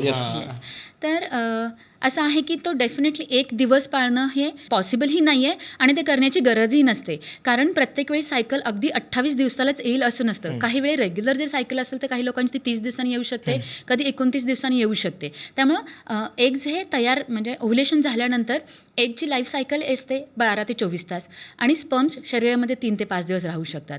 त्यामुळे तो एक पर्टिक्युलर दिवसच हिट केला पाहिजे असं काही नाही आहे. त्याच्या एक 4-5 दिवस आधी किंवा 1-2 दिवस नंतर हा जो फर्टाईल विंडो आहे त्याच्यामध्ये केव्हाही रिलेशन्स केलेले चांगले. ओके. आणि याच्या रिलेशन जेव्हा आपण ठेवतो तेव्हा बऱ्याच लोकांना हाही प्रश्न असतो किंवा OPDमध्ये आम्ही बऱ्याच वेळा बघतो की मॅडम इंटरकोर्सची फ्रिक्वेन्सी किती असली पाहिजे, ते डेली करायला हवं का, किंवा दिवसातून खूप वेळा केल्याने त्याचा काही फायदा होतो का. तर तसं पाहिलं तर इंटरकोर्सची फ्रिक्वेन्सी डेली किंवा एकाड एक दिवस केलेली तरी पुरेशी असते. एका दिवसातच खूप वेळ रिलेशन्स ठेवल्याने फायदा होतो असं कुठेही सायंटिफिकली प्रूव्हन नाही आहे. आणि बऱ्याच असं होतं की इतक्या फ्रिक्वेंटली जेव्हा टार्गेटेड इंटरकोर्स मुलांना करायला सांगतो तेव्हा मुलांवरती त्याचं खूप मोठं प्रेशर येतं. त्यामुळे ते टार्गेटेड इंटरकोर्स न करता ऑल्टरनेट डे किंवा डेली जे फिजेबल असेल त्याच्यानुसार करावं. कारण मी त्याच्यावरती येणार होतो. मी आता हे खूप पर्टिक्युलरली मी मुलांच्या पर्स्पेक्टिव्हने बोलतो कारण मी आत्ता 35 आणि आमच्या बऱ्याचशा ग्रुप्समध्ये ह्याबद्दलच कॉन्व्हर्सेशन होतं, जोक्स होतात की ते असं कॅलेंडर घेऊन बसतात आणि ते करणं ते रिलेशन हे नॅचरल हार्मनी असणं एक्सपेक्टेड आणि ते इतकं टार्गेटेड मेकॅनाइज करणं खूप डिफिकल्ट होऊन जातं आणि मग त्याचा स्ट्रेस होतो आणि मग त्यांनी ते बऱ्याचदा ते रिलेशन व्यवस्थित होत नाहीत किंवा त्याचं टेन्शन येतं. त्यांनी पण परिणाम होतो का फर्टिलिटी? कारण का माझ्या काही फ्रेंड्स जे 6-6 महिने ट्राय करतात फक्त त्या ट्रॅकरमुळं त्यांना मुलांना म्हणजे हे अर्थात त्या मुलांचं म्हणणं आहे की बाबा खूप टेन्शन येतं. येस. याचा खूप मोठा परिणाम होतो. ॲक्च्युली काय होतं, जेव्हा इंटरकोर्स ट्रॅकर बघून किंवा ॲप्स बघून ठरवलं जातं. बऱ्याच वेळा मी मुलींना पाहिलं आहे की त्या घेतात, आज ओव्युलेशन टाईम आहे मॅम, मला इंटरकोर्स करावा लागेल. सो अशा पद्धतीने बॉडी तेव्हा तयार आहे की नाही हे तरी बघणं खूप गरजेचं आहे. आणि मुलींपेक्षा मुलांमध्ये याचा खूप मोठा परिणाम होताना मी पाहिलेला आहे. मुलांना सायकोलॉजिकली खूप डिस्टर्बिंग होतं ते. त्याच्यानंतर जेव्हा ते ॲक्च्युअल करायला जातात इंटरकोर्स किंवा संबंध जेव्हा ठेवायला जातात तेव्हा इरेक्शनवरती खूप मोठा परिणाम होतो किंवा ते बऱ्याच वेळा ती परफॉर्मन्स अँझायटी म्हणतो आम्ही त्याला. जेव्हा ते इंटरकोर्स करायला जातात ते करूच शकत नाहीत. त्यामुळे ते लाईक प्रेग्नन्सीचा हा पूर्ण इश्यू बाजूला राहतो आणि त्यांना या गोष्टीचा स्ट्रेस यायला लागतो की मी आता इंटरकोर्स करू शकत नाही. त्यामुळे प्रेग्नन्सी ही कधीही टार्गेटेड किंवा ॲप्स न बघता आपला ओव्युलेशन टाईम आपल्याला बऱ्याच वेळा माहीत झालेला असतो. सो त्या दिवसांमध्ये ती केलेली बरी, संबंध ठेवलेले बरे. आणि याच्यामध्ये मला एक गोष्ट सांगावी वाटेल की इन केस एखाद दिवशी जर इंटरकोर्स नाही करता आला किंवा तो नाही जमला तर ब्लेम गेम न करलेलं बरं. बऱ्याचशा मुलींना असं वाटतं की अरे तू आज नाही केलंस, किंवा मुलं म्हणतात अरे तू आज नाही करू शकलीस. पण त्याच्यामुळे जे मनामध्ये कुठेतरी सबकॉन्शियस लेवलला तो गिल्ट तयार व्हायला लागतं आणि त्याच्यामुळे पुढचे इंटरकोर्स पण करणं खूप डिफिकल्ट व्हायला लागतं. यात मी आता इंटरकोर्सबद्दलच बोलतात, मग मी अशाही काही रील्स आणि बाकी कॉन्टेंट काही पाहिलेलं आहे ज्याच्यामध्ये तुम्हाला सांगतात की एक विशिष्ट पोझिशनमध्ये तुम्ही इंटरकोर्स केला तर लवकर कन्सीव्ह होऊ शकतं, किंवा इंटरकोर्सनंतर काही वेळ पडून राहायचं तसंच, त्याच्यामुळे काय ते स्पर्म आतपर्यंत जायला मदत होते, ग्रॅव्हिटी हेल्प वगैरे असं काही म्हणजे खूप वेगवेगळ्या गोष्टी माझ्याही इंस्टाग्रामवर मी पाहिलेल्या आहेत. तर हे यात कितपत तथ्य आहे? याच्यामध्ये सायंटिफिकली ॲज काही तथ्य नाही आहे. तर जेव्हा सिमेंट डिपॉझिट होतं तेव्हा त्यातले जे ॲक्टिव्ह किंवा मोटाईल स्पर्म्स असतात ते सर्वायकल म्युकोजामधून वजानामधून सर्विक्समध्ये जाऊन ते आतमध्ये जातात. त्यामुळे पोझिशन वगैरे अशी काही घेतलीच पाहिजे, किंवा अशी बऱ्याच मुलींना मी पाहतो की मॅडम आम्ही पाय वरती वगैरे करून झोपतो वगैरे. त्याने इतके दिवस आम्ही ट्राय केलं, इव्हन पाय पण वरती करून झोपलं तरी प्रेग्नन्सी नाही राहिली. पण अशा काही गोष्टींनी प्रेग्नन्सी राहायला वेगळी काही मदत होत नाही. इथे एक गोष्ट मला अजून एक सांगावी लागेल की मुली OPD जेव्हा येतात त्या विचारायला खूप वेळा त्या लाजत असतात, पण खूप कॉमन प्रश्न आहे की मॅम इंटरकोर्स झाल्यानंतर आमचं पूर्ण सिमेंट बाहेर येतं, तर त्याच्यामुळे आमची प्रेग्नन्सी राहत नाही का? तर त्यांना मी सांगू इच्छिते की ॲक्च्युली सिमेंट जेव्हा बाहेर येतं त्यातला लिक्विड पार्ट बाहेर येतो, त्यातलं स्पर्म्स जे असतात ते ऑलरेडी निघून वरती गेलेले असतात. त्यामुळे प्रेग्नन्सीवरती त्याचा काहीही इम्पॅक्ट किंवा प्रेग्नन्सी न राहण्यामागचं ते कारण कधीही असू शकत नाही. आय थिंक हा खूप मोठा मिथ आहे. ॲब्सोल्युटली. आणि मग तुम्ही ओव्युलेशन विंडोबद्दल, तुम्ही म्युकसबद्दल सांगितलं, अजून काही इंडिकेटर्स असतात का की तुमचं ओव्युलेशन ट्रॅक करण्यासाठी? बॉडीली इंडिकेटर्स, बॉडी टेम्परेचर असं काही असतं का? कारण का बऱ्याचदा आता ते किट्स मिळायला लागलेत, ओव्युलेशन किट्स मिळतात. तर ओव्युलेशन ट्रॅकिंगचे अजून 1-2 गोष्टी असतात, ज्याच्यामध्ये बेझल बॉडी टेम्परेचर म्हणून एक गोष्ट असते, ज्याच्यामध्ये आपण काय करतो की या पद्धतीमध्ये स्त्रियांना रोज सकाळी एक पर्टिक्युलर वेळी जेव्हा त्या उठतात पण बेडमधून बाहेर येण्याच्या आधी त्यांना टेम्परेचर चेक करायला सांगितलं जातं. आणि हे टेम्परेचर जेव्हा त्या चेक करत असतात तेव्हा ओव्युलेशनच्या दरम्यान शरीरातून एक प्रोजेस्टेरॉन नावाचं हॉर्मोन रिलीज होतं. त्याच्यामुळे बॉडीचं टेम्परेचर थोड्या प्रमाणात वाढतं. पण हे वाढलेलं टेम्परेचर ॲटलिस्ट 3 दिवस रोज वाढलेलं राहिलं पाहिजे. ते एक इम्पॉर्टंट गोष्ट असते. आणि दुसरी गोष्ट, सेम वेळी पण बेडमधून बाहेर येण्याच्या आधी टेम्परेचर रेकॉर्ड करणं गरजेचं असतं. आणि ते वाढलेलं टेम्परेचर पुढचा पिरियड येईपर्यंत वाढलेलंच राहतं. सो हा काही जो आम्ही टेम्परेचर शिफ्ट म्हणतो, म्हणजे आधीपासून नॉर्मल असलेलं टेम्परेचर थोड्या प्रमाणात जेव्हा ते शिफ्ट व्हायला लागतं त्याच्यामध्ये ओव्युलेशनचं ते इनडायरेक्ट एक इंडिकेटर असतं. आणि चौथा भाग असतो तो म्हणजे आपला LH किट. Okay, right. सो जसं आपण ओव्युलेशन बघितलं, ट्रॅकर ॲप किंवा सर्वायकल म्युकस, किंवा तिसरं बेझल बॉडी टेम्परेचर, आणि चौथं म्हणजे LH किट. सो त्याच्यामध्ये मघाशी मी जेव्हा सांगितलं की ओव्युलेशन होण्याच्या जस्ट आधी एक LH नावाचं हॉर्मोन वाढतं, LH सर्ज होतो. तो LH सर्ज म्हणजे LH आपल्या शरीरात जे वाढलेलं असतं ते त्या किटमधून दिसतं आपल्याला. आणि तेव्हा त्याच्यामध्ये जेव्हा 2 पिंक लाईन यायला लागतात तेव्हा कळतं की ओव्युलेशन झालेलं आहे. ओके. आणि त्याची ॲक्युरेसी आहे? अगदीच 100% नाही आहे, कारण त्याच्यामध्ये असं आहे की बऱ्याच वेळा ते फॉल्स पॉझिटिव्हही असू शकतं. पॉलिसिस्टिक ओव्हरी जे आधी म्हणायचो आपण किंवा PMOS, या गोष्टीमध्ये ते फॉल्स पॉझिटिव्ह येऊ शकतं. किंवा बऱ्याच वेळा तो सर्ज वाढतो पण ओव्युलेशन होईलच याची काही गॅरंटी नसते. त्यामुळे हॉर्मोन वाढले पण त्याच्यामुळे जो इफेक्ट आहे त्या अंडाशयातून अंड बाहेर पडण्याचा तो झालाय की नाही झाला आपल्याला नाही कळत. त्यामुळे अजून मी सांगेल पुन्हा की ह्या सर्व गोष्टी फक्त आपल्याला कॉम्प्लिमेंटरी म्हणून यूज कराव्यात, ना की पूर्ण बेसिक प्रूफ म्हणून यूज कराव्यात. Indicators correct. हे 4 इंडिकेटर्स आहेत आणि त्याचा थोड्या प्रमाणात फायदा होऊ शकतो. ओके. आणि अजून एक इंडिकेटर जो गुगलवरती स्पेसिफिकली दिसतो, त्याच्यावरती इंस्टाग्रामवरती खूप सारे मीम्स येतात, ते म्हणजे इंटरकोर्सबद्दल असणारी आतुरता किंवा त्याच्याबद्दल एक फिलिंग तयार होणं, अर्ज तयार होणं, yes. तेही इंडिकेटर म्हणून बघितलं. येस, बघितलं जातं. ज्या ओव्ह्युलेशन पिरियडमध्ये येस, मुलींना स्पेशली इंटरकोर्स किंवा संबंध ठेवण्याची अर्ज थोड्या प्रमाणात होते आणि तोही आपण एक संकेत मानू शकतो. Okay okay. ओके. आपण ओव्ह्युलेशनबद्दलच बोलतोय, तर ओव्ह्युलेशनची जी काही विंडो आहे, ज्याला काय आपण फर्टाईल विंडो वगैरे जे काही म्हणू, तेवढाच एक टाईम असतो का की ज्यामध्येच काय गर्भधारणा होऊ शकते? कारण जर बघायला गेलो आपण तर तशी ती विंडो महिन्यातनं काय एकदाच तयार होणार आहे साधारणतः, की जो काय समजा 2-3 दिवसांचा वेळ आहे, तर हा 2-3 दिवसांची विंडो ही एकमेव अपॉर्च्युनिटी असते का? हा एकमेव संधी किंवा चान्स असतो का ती प्रेग्नन्सी राहण्यासाठी, की इतरही काही अपॉर्च्युनिटीज असतात? कारण जर तसं बघायला गेलं, मग आत्ता आपण त्या प्रेशरबद्दल बोललो, जर तुम्हाला काय बाळ हवं आहे, तुम्हाला प्रेग्नन्सी हवी आहे आणि जर तुम्हाला महिन्यातनं एकच संधी मिळणारे जे काही 2-3 दिवस आहे, तर तो सगळा त्या 2-3 दिवसांवरती स्ट्रेस येणार आहे की आता आय हॅव टू परफॉर्म आणि आत्ता we have to do something, नाहीतर आमच्या हातातनंही संधी निघून जाईल. तर इज इट रिली दॅट?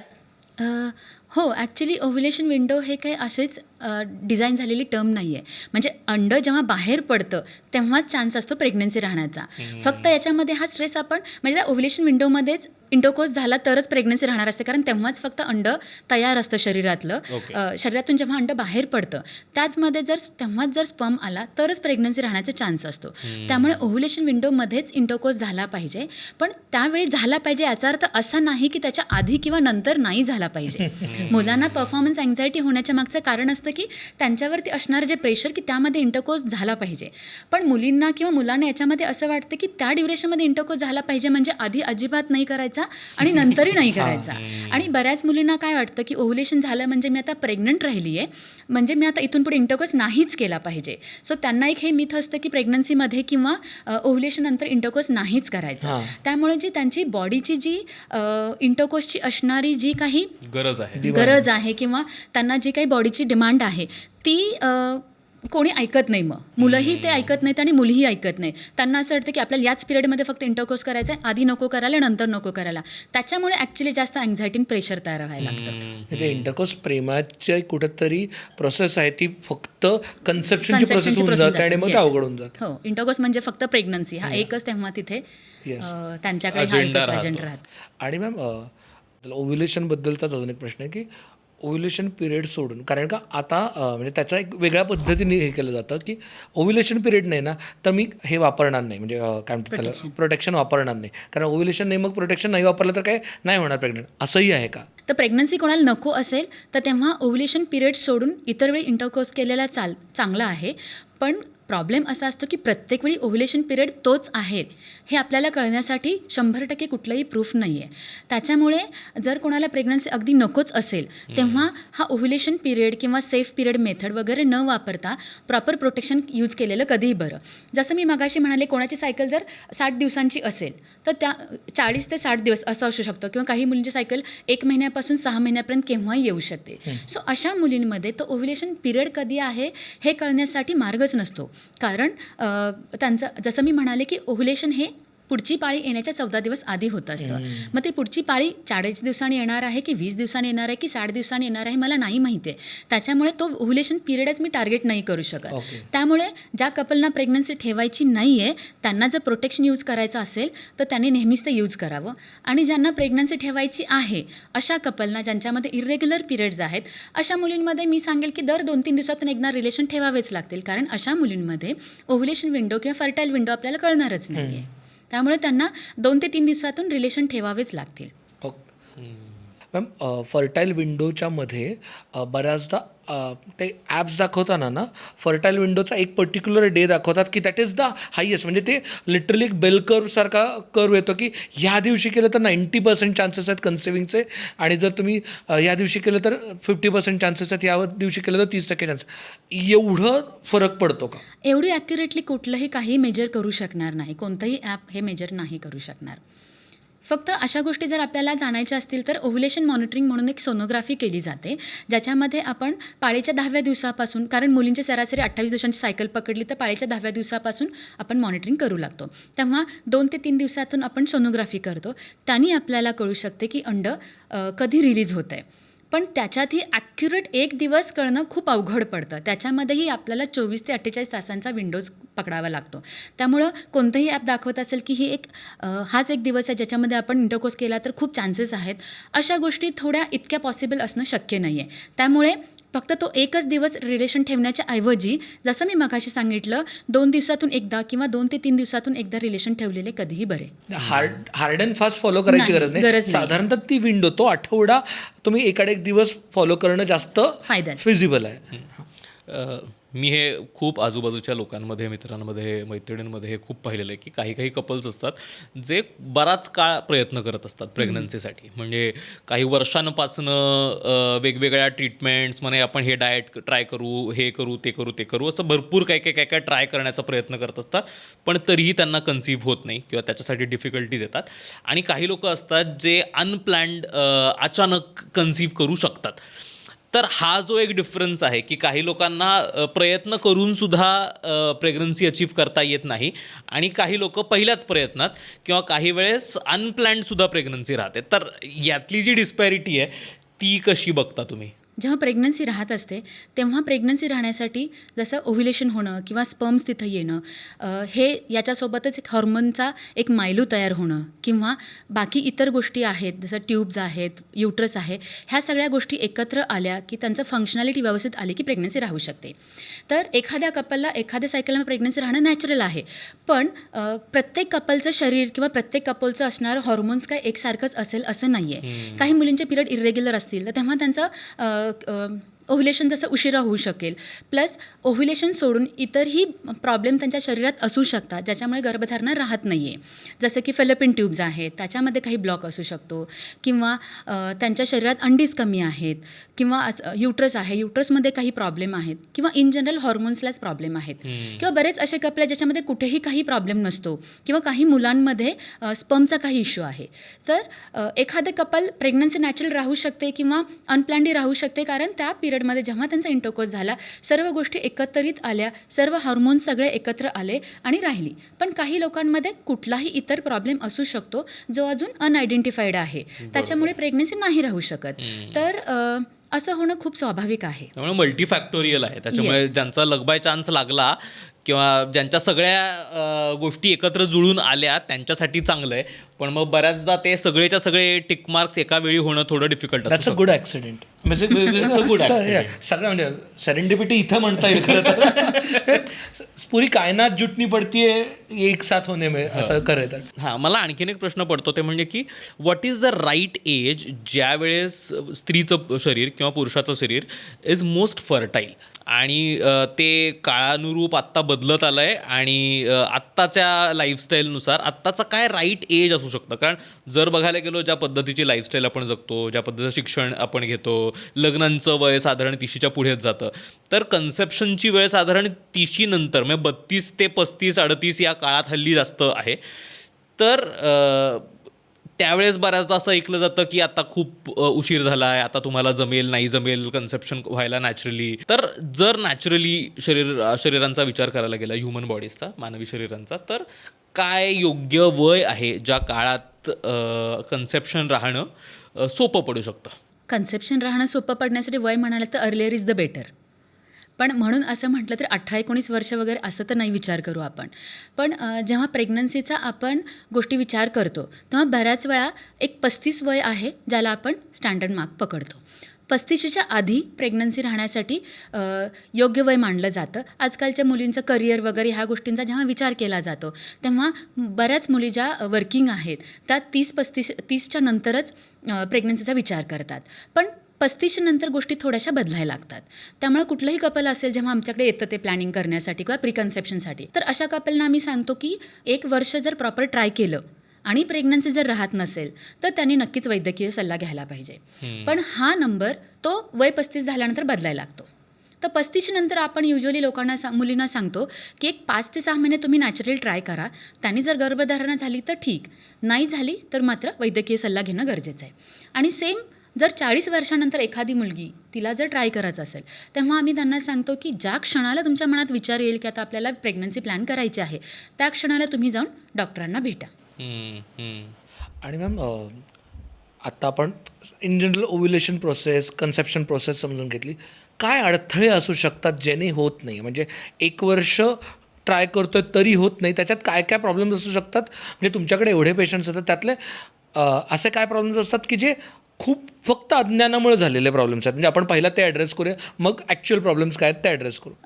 जेव्हा कपल कन्सीव्ह करण्याचा प्रयत्न करत असतो आणि आम्ही त्यांच्याशी जेव्हा चर्चा करतो किंवा त्यांची जेव्हा हिस्ट्री घेत असतो, तेव्हा बऱ्याच वेळा आम्हाला हे निदर्शनात येतं की ते कपल रिलेशन्स ठेवत असतात, पण बऱ्याच वेळा ओव्युलेशन टाईममध्ये नाही ठेवत किंवा ठेवण्याची जी फ्रिक्वेन्सी असते ती खूप कमी वेळा असते किंवा महिन्यातून 1 किंवा 2 वेळा रिलेशन्स ठेवतात.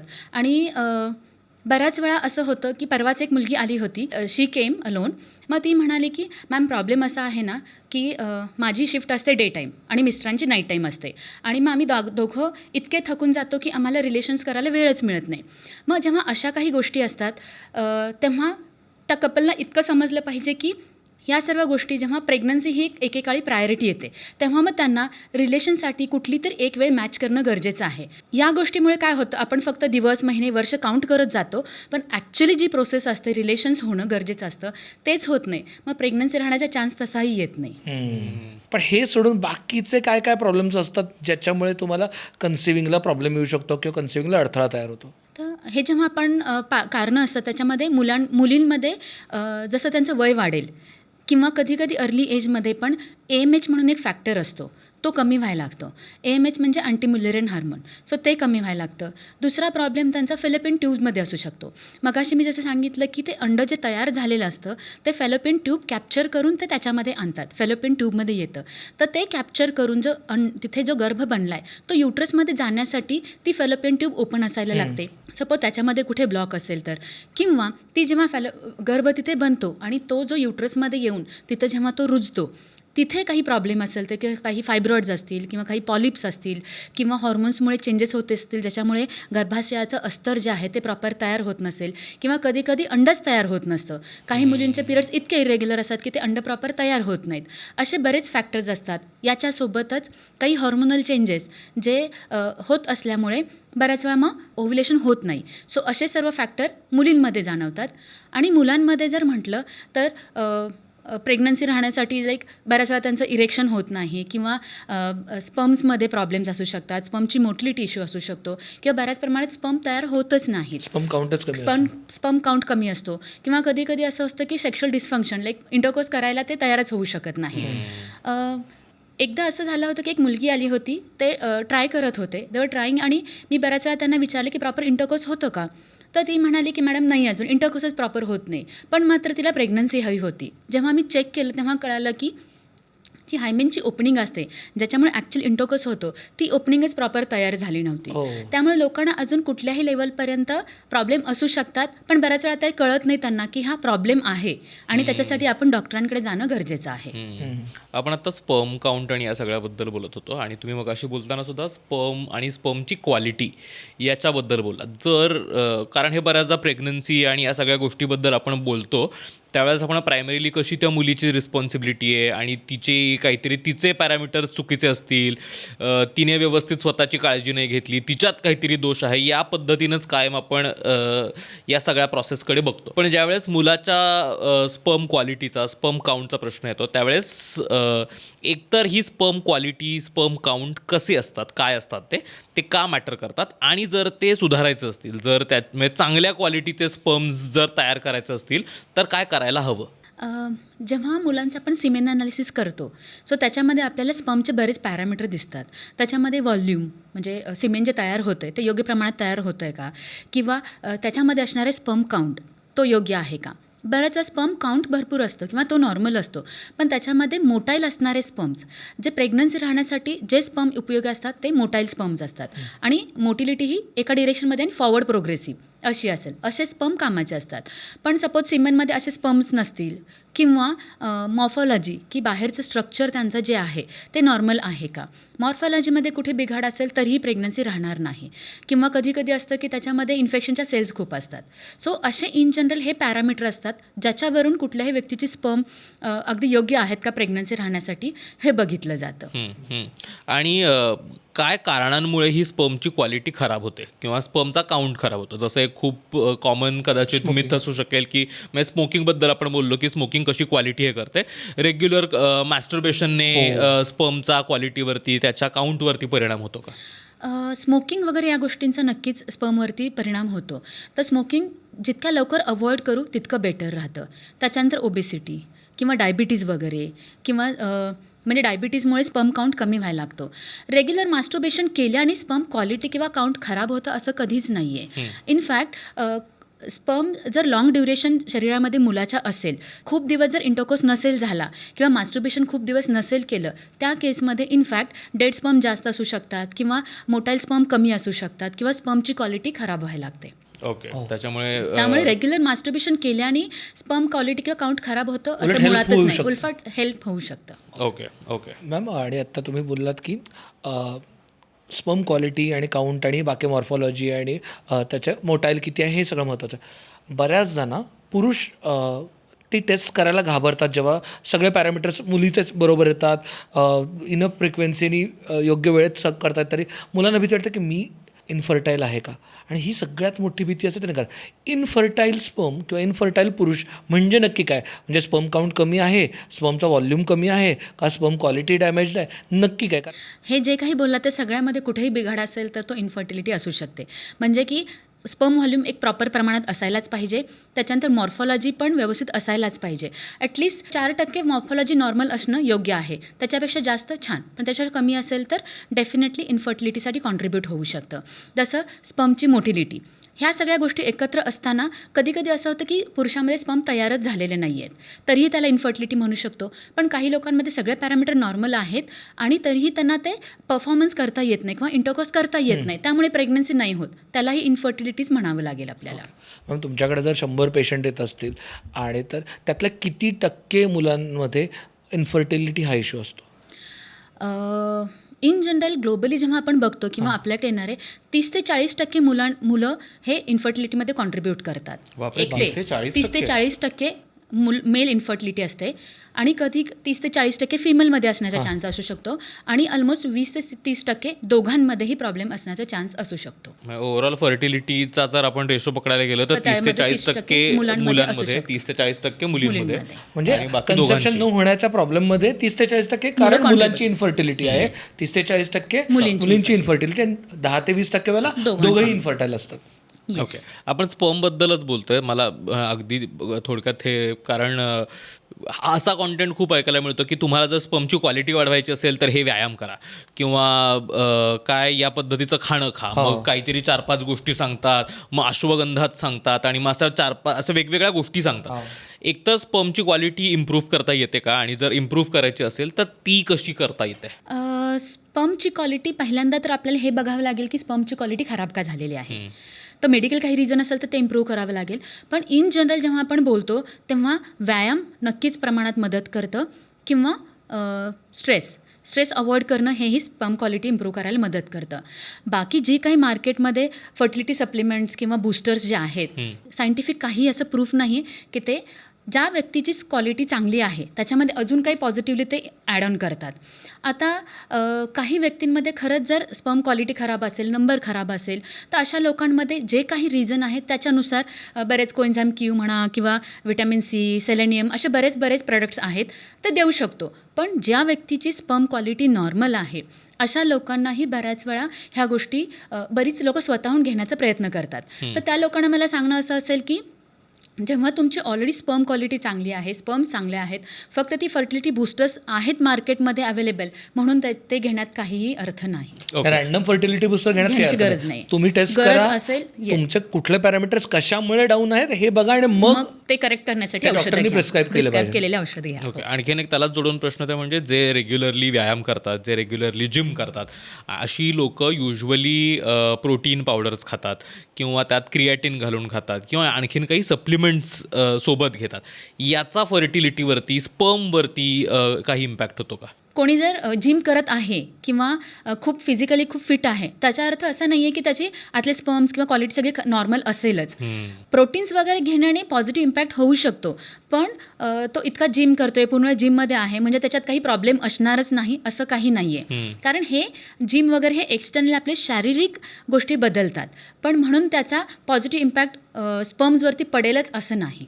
ओके. डायरेक्ट कोरिलेशन नाही, फार असं नाही. काही डायरेक्ट कोरिलेशन काहीच नाही. हां, म्हणजे त्यालाच जोडून खरं तर हा मुद्दा आहे की बाहेरच्या फिजिकल अपिअरन्सवरनं जास्त मॅस्क्युलिन दिसणारा, म्हणजे सो कॉल्ड सोसायटली मॅस्क्युलिन दिसणारा पुरुष आणि त्याचा स्पर्म काउंट याचा काही संबंध नाही. नाही, तोही इन्फर्टाईल असू शकतो. म्हणजे त्याच ह्याचा मी अगदी साध्या भाषेत बोलायचं तर दाढी मिशी येणारा पुरुष ही इनफर्टाईल असू शकतो आणि तुळतुळीत असणारा पुरुषही फर्टाईल असू शकतो. हो, अगदी.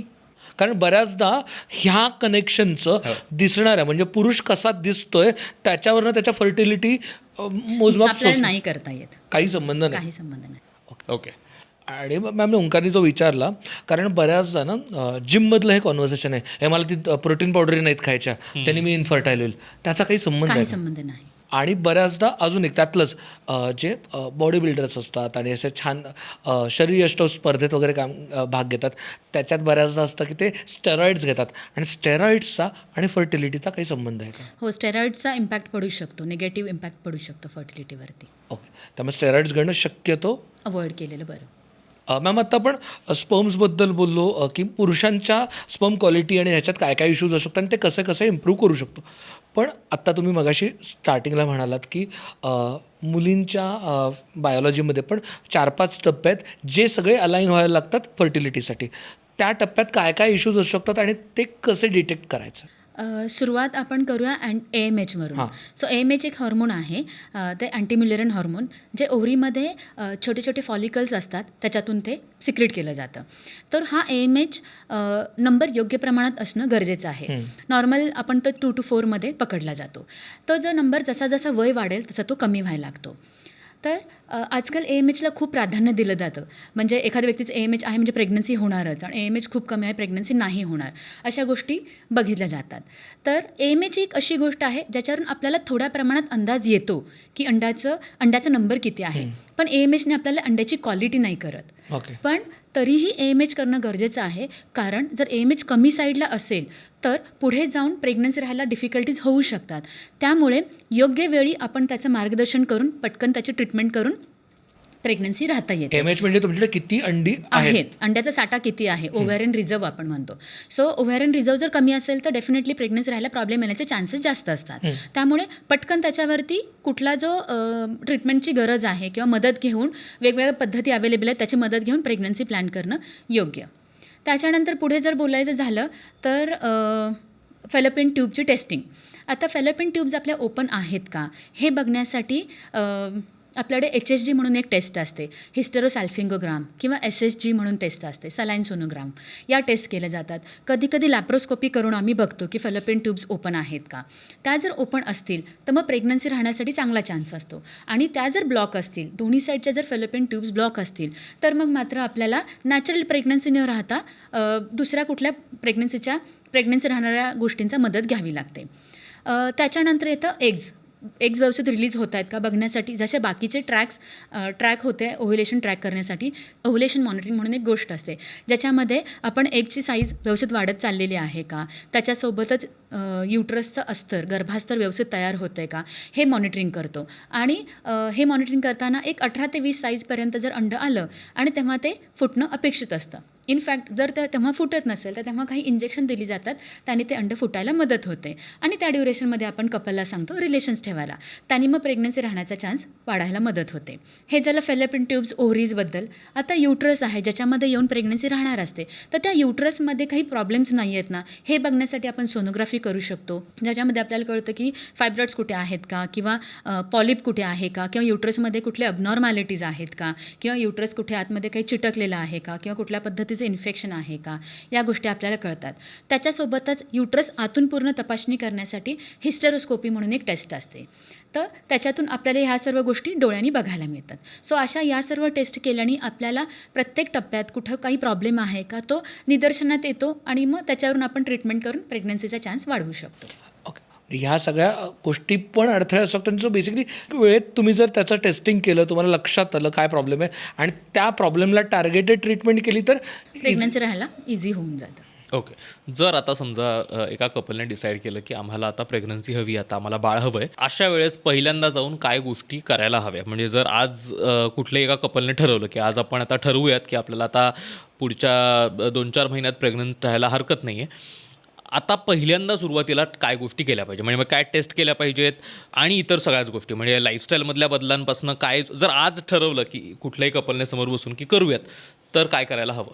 जेव्हा कपल आपल्याकडे येतं किंवा आमच्याकडे जेव्हा कपल येतं ज्यांना प्रेग्नन्सी प्लॅनिंग करायचं असतं, तेव्हा पहिल्यांदा आपण त्यांची ठराविक माहिती घेतो. जसं मगाशी मी बोलले तशी सायकल कशी आहे, पिरियड्स रेग्युलर येतात का, किंवा लग्नाला किती वर्ष झालेले आहेत, त्यांच्यामध्ये प्रॉपर इंटरकोर्स होतो का, लग्नामध्ये काही कन्झॅग्युनिटी म्हणतो आपण, किंवा नात्यातलं कुठं लग्न झालं आहे का, किंवा याच्या आधी कधी प्रेग्नन्सी राहिली होती का, तर प्रेग्नन्सीमध्ये काही कॉम्प्लिकेशन्स होत्या का, किंवा रिकरंट अबॉर्शन्स म्हणतो आम्ही की प्रेग्नन्सी बऱ्याच वेळा राहते पण ती पुढे न जाता अबॉर्शन होऊन जातं, असं काही होतं आहे का, किंवा याच्या आधी कुठलं बाळ जन्मलं आहे ज्याच्यामध्ये जेनेटिक इश्यू होते का, किंवा प्रेग्नन्सीमध्येच इन जनरल कुठे कॉम्प्लिकेशन्स होत्या का, आणि मग ॲडिक्शन्स, अशा सर्व गोष्टींची आपण सखोल माहिती घेतो.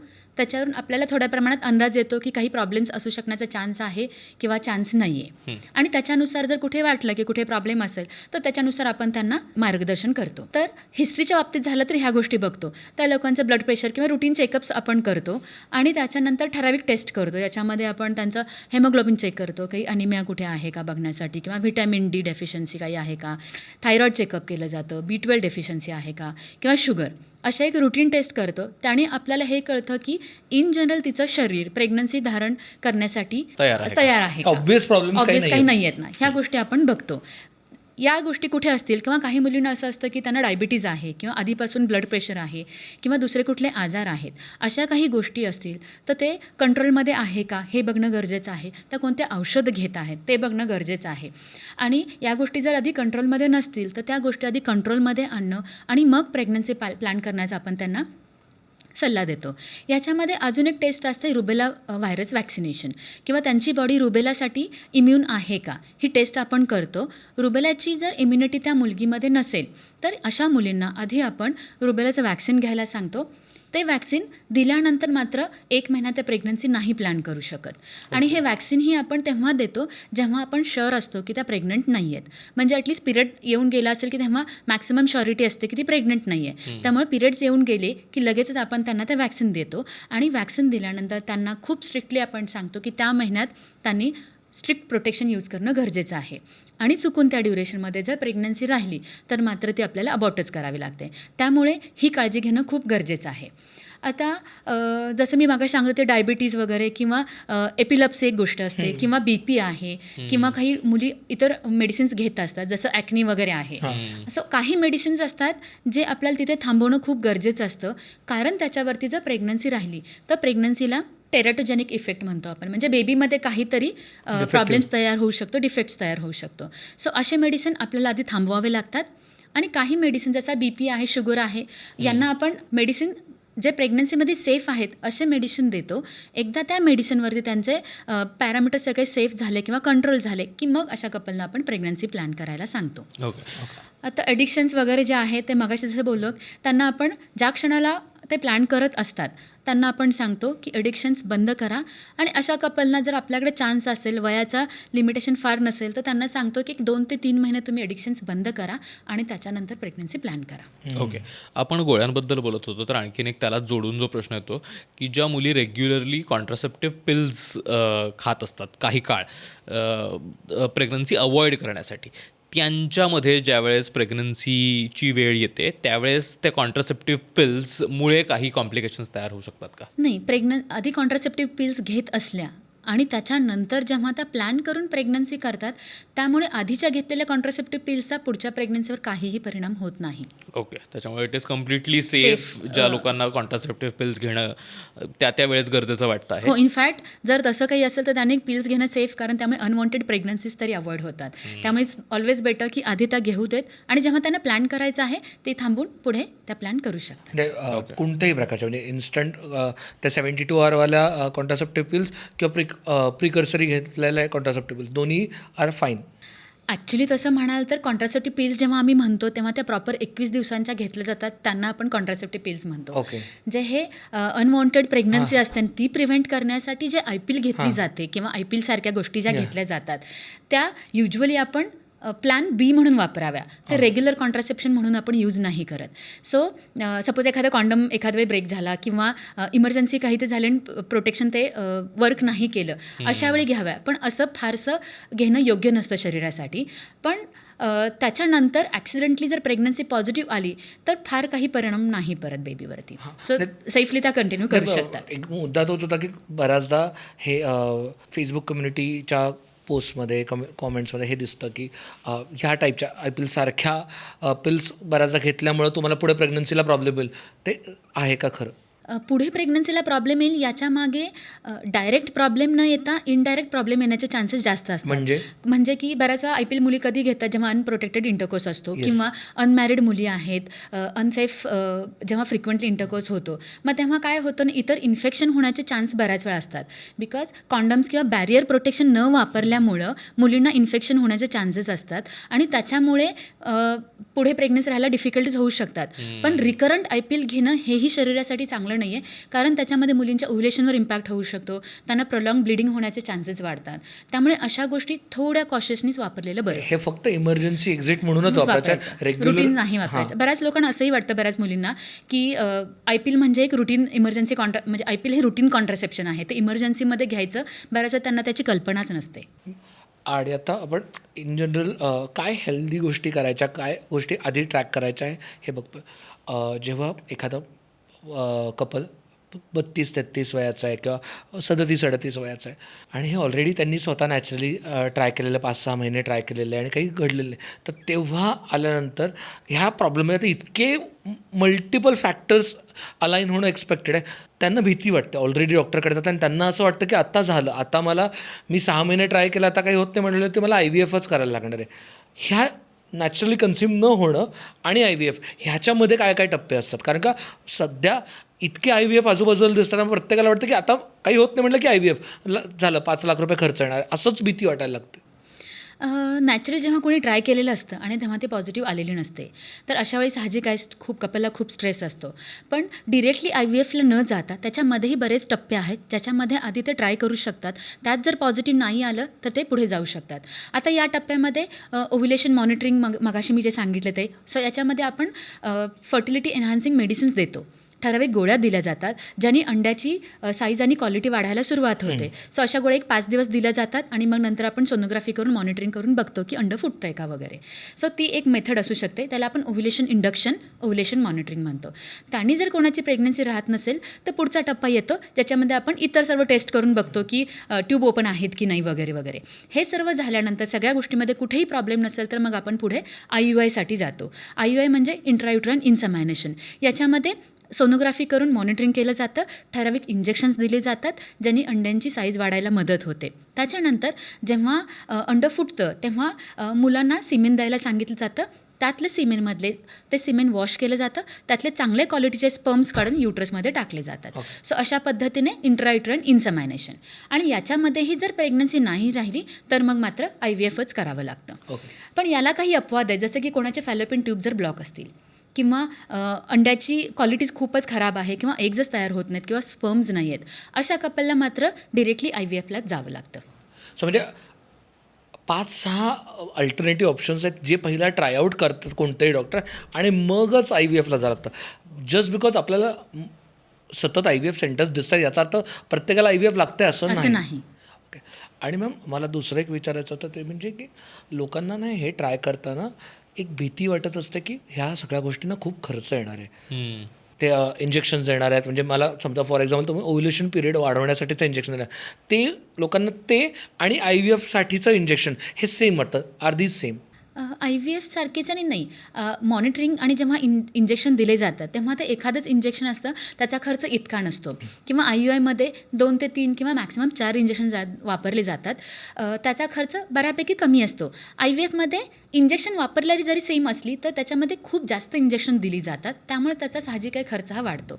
पण इतर ज्या गोष्टी आहेत त्याच्यामध्ये इतका खर्च नसतो, त्यामुळे तशी घाबरायची भीती नाही. कारण पॉप कल्चरमध्ये पण बऱ्याचशा मूवीजमध्ये हा रेफरन्स येतो की IVF ट्रीटमेंट नको घेऊस बाई, ते त्याच्या हार्मोनचे इंजेक्शन घ्यायला लागतात, तुला किती त्रास होणार आहे, ते इतक्यांदा टोचून घ्यावं लागतं वगैरे वगैरे. सो ते आणि ओव्ह्युलेशन विंडो वाढवण्यासाठीचं इंजेक्शन जरी सेम असलं तरी त्रास एवढा नाही आहे. त्रास एवढा नाही आहे. म्हणजे त्याच्यामध्ये इंजेक्शन जे नंबर वापरला जातो तो जास्त असतो IVFमध्ये, आणि याच्यामध्ये तो नंबर वापरलेला खूप कमी असतो, पण त्याच्यामुळे त्रास असा काही नाही आहे. नंबर म्हणजे फ्रिक्वेन्सी का फ्रिक्वेन्सी प्लस डोसेस? हां, दोन्हीही. आणि मॅम अजून एक बऱ्याचदा हे बोललं जातं की म्हणजे एस्पेशली आया ज्या असतात मुलींच्या, त्या ह्या बोलतात तुझे पिरियड रेग्युलर नाहीत मग प्रॉब्लेम आहे तुला व्हायला, किंवा तुला सिस्ट आहे म्हणजे होणारच नाही प्रेग्नन्सी. सो ह्या गोष्टींचा आणि प्रेग्नन्सीचा काय संबंध आहे आणि त्याचं काय कनेक्शन हे जर आपण बोलू शकलो? सो पिरियड जेव्हा रेग्युलर आहे तेव्हा ओव्ह्युलेशन रेग्युलर होण्याचा चान्स जास्त आहे, त्यामुळे प्रेग्नन्सी राहण्याचा चान्स स्वाभाविकच जास्त असतो. पण काही मुलींमध्ये जसं PMOS आहे, इरेग्युलर पिरियड्स आहेत, त्यांच्यामध्ये आपल्याला कळणार नाही की एग्स कधी होतात, त्यामुळे ती डिफिकल्टी होऊ शकते. पण हे सोडून त्याचे दुसरेही सिस्टचे कारणं असतात, जसं की एंडोमेट्रियोसिस वगैरे आहे. तर एंडोमेट्रियोसिस वगैरे जर असेल तर याच्यामध्ये एक्झॅक्टली काय होतं, जेव्हा युट्रसच्या आतमध्ये जे गर्भास्तर तयार झालेलं असतं, असं सेम गर्भास्तर युट्रसच्या बाहेर इतर ठिकाणी तयार होतं, आणि जेव्हा ते असं अस्तर ओव्हरीमच्या इथे जाऊन तयार होतं आणि पिरियडमध्ये जेव्हा मुलींना ब्लिडिंग होतं तेव्हा सेम प्रकारचं ब्लिडिंग जे तिथे अस्तर दुसऱ्या ठिकाणी तयार झालं आहे ओव्हरीच्या तिथे वगैरे, तिथेही ब्लिडिंग व्हायला सुरू होतं, आणि हळूहळू ते ब्लिडिंग झालेलं जे असतं प्रत्येक सायकलमध्ये जे काही तिथे ब्लिडिंग होतं आहे त्याच्यामुळे तिथे सिस्ट बनायला सुरुवात होतात, आणि असे सिस्ट हळूहळू वाढत जातात.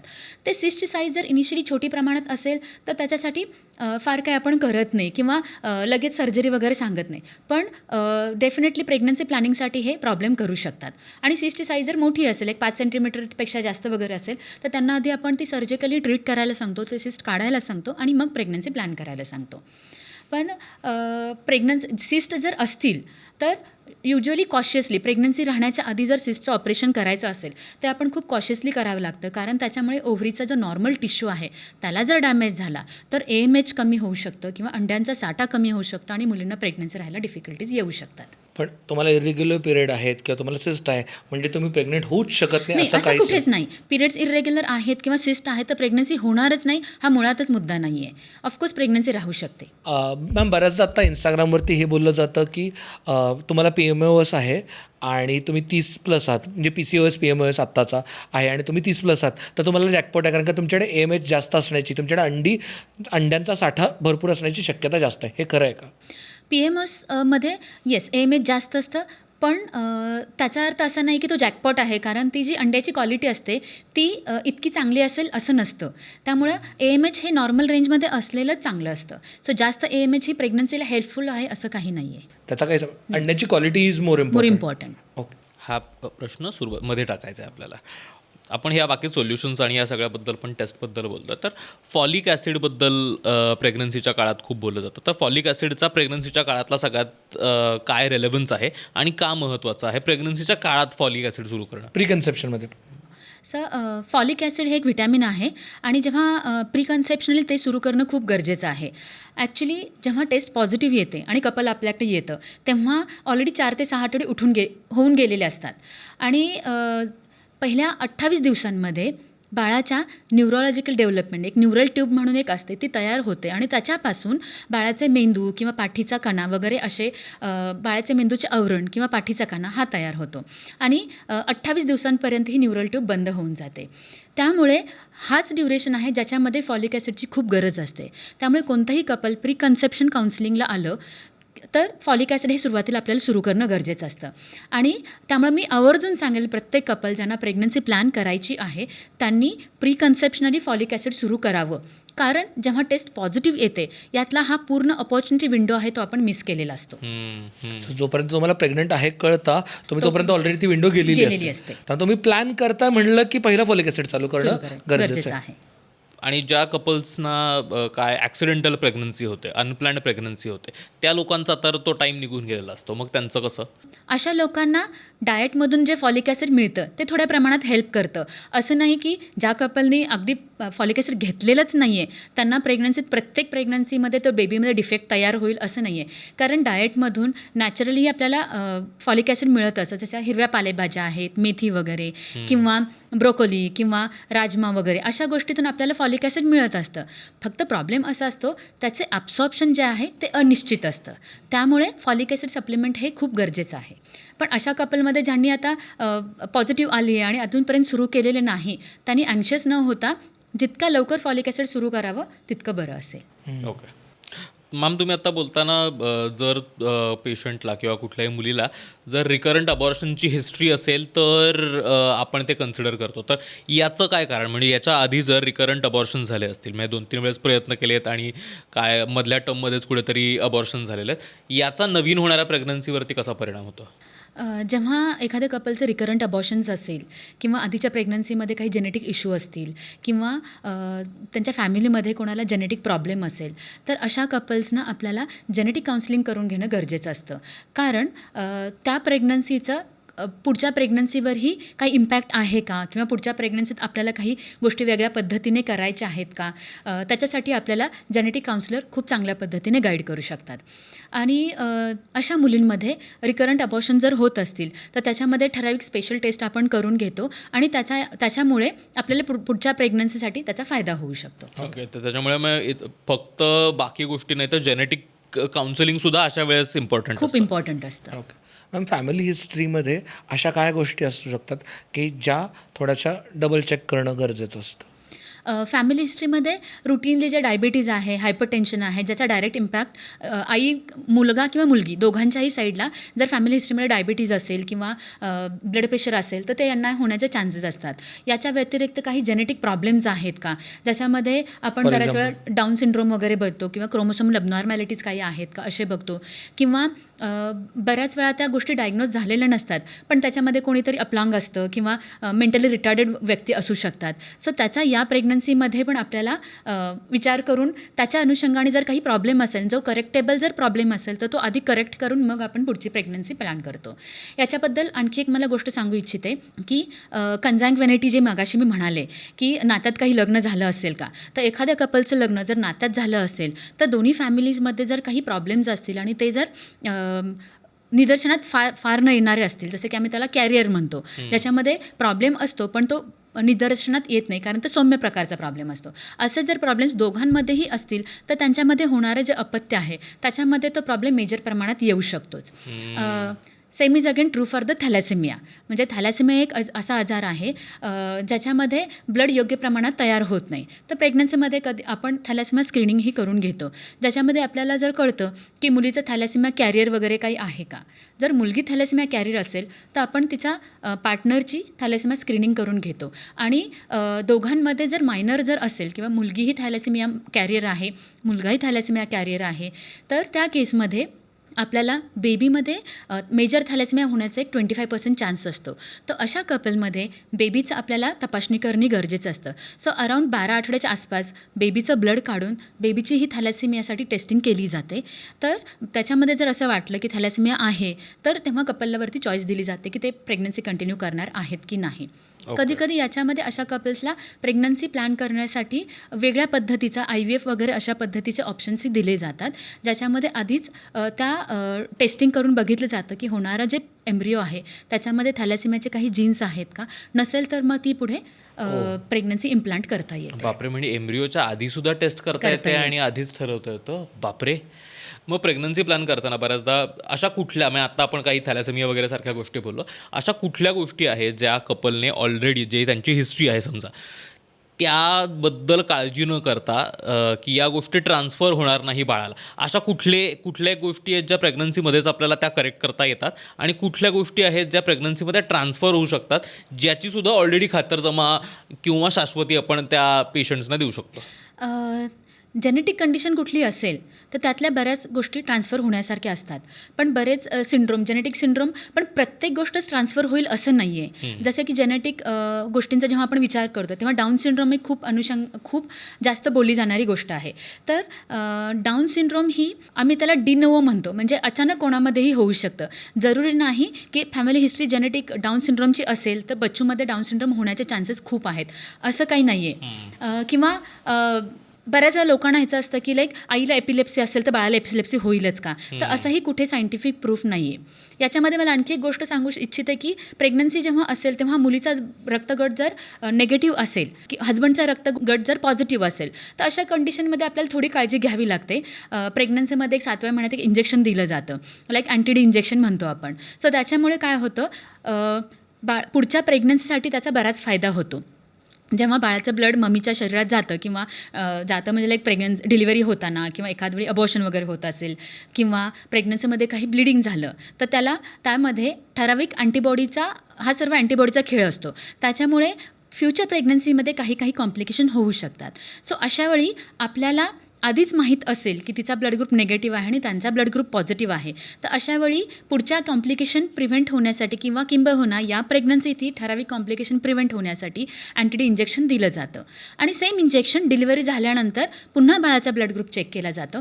तो जर नेगेटिव्ह असेल तर मग इंजेक्शन नाही दिलं जात. मग परत बाळाचा ब्लड ग्रुप जर पॉझिटिव्ह असेल तर मात्र मम्मीला परत ते इंजेक्शन दिलं जातं. त्यामुळं जेव्हा कपल कुठल्याही डॉक्टरांकडे जातं तेव्हा सगळ्यात बेस्ट असतं की जी काही आपली हिस्ट्री असेल ती डॉक्टरांशी डिस्कस करू. भलेही ती इम्पॉर्टंट आहे किंवा नाही, त्याचा इम्पॉर्टन्स तुम्हाला कळत नसेल तरीही काही छोट्या गोष्टी असेल तर तुम्ही डॉक्टरांकडे जा आणि त्या जेव्हा डॉक्टर विचारत असतात की तुमच्या काही हिस्ट्री आहेत का, तेव्हा न लपवता सर्व गोष्टी अगदी व्यवस्थितपणे डॉक्टरांशी डिस्कस करणं योग्य असतं. त्याच्यामुळे काय होतं की पुढे जर काही त्याचे प्रॉब्लेम्स होणार असतील तर डॉक्टर आधीच ओळखतात आणि त्यातल्या काही गोष्टी जर करेक्टेबल असतील तर ते करेक्शन्स करून मगच आपण पुढच्या प्रेग्नन्सी प्लॅन केली आणि जाते. हिस्ट्री म्हणजे फक्त जनरली नवरा बायको त्यांच्या आईवडिलांची का काका काकूची, आजी आजोबांची हिस्ट्री पण मॅटर करते? सर्व हिस्ट्री खूप इम्पॉर्टंट असते. ते नातेवाईक दूरचा जरी असेल तरी सर्व गोष्टी डॉक्टरांना शेअर करणं इम्पॉर्टंट असतं. त्यातून डॉक्टरांना ठरवू देत की त्यातलं काय इम्पॉर्टंट आहे आणि काय नाही आहे आणि त्याच्यानुसार ते बोलतील. हे आम्ही ठरवायचं काम नाही. गरज म्हणजे बऱ्याच वेळा त्याचा आपल्याला सिग्निफिकन्स कळतच नसतो की इम्पॉर्टंट आहे की नाही, आणि डॉक्टरांना त्याच्यात अभ्यास केल्यामुळे त्यांना ते माहीत असतं, त्यामुळे ते त्यांना ठरवणं सोपं जातं. विदाऊट गेट किपिंग इन्फॉर्मेशन डॉक्टरांपर्यंत पोहोचणं हे आपलं काम आहे आयडियली. आता हा एपिसोड बघितल्यानंतर कोणाला समजा बेबी प्लॅन करायचा असेल तर त्यांनी आज काय केलं पाहिजे? प्रेग्नन्सी हा प्रोजेक्ट नाही आहे, त्यामुळे टाईमलाईन डिसाईड नका करू. ही एक नॅचरल प्रोसेस आहे, ती व्यवस्थित एन्जॉय करा. हेल्दी लाईफस्टाईल जगा, त्याच्यामध्ये संतुलित आहार, योग्य व्यायाम, अवॉइड स्ट्रेस, त्याच्यानंतर ॲडिक्शन्स बंद करा. ही दोघांची जर्नी आहे, सो दोघांचा सहभाग खूप महत्त्वाचा आहे. गुगल, ChatGPT हे मित्र असू शकतात, त्यांना मित्रांसारखंच वापरा, डॉक्टरांसारखं वापरू नका. योग्य वेळी डॉक्टरांचा सल्ला घ्या आणि फॉलिक ॲसिड सुरू करा.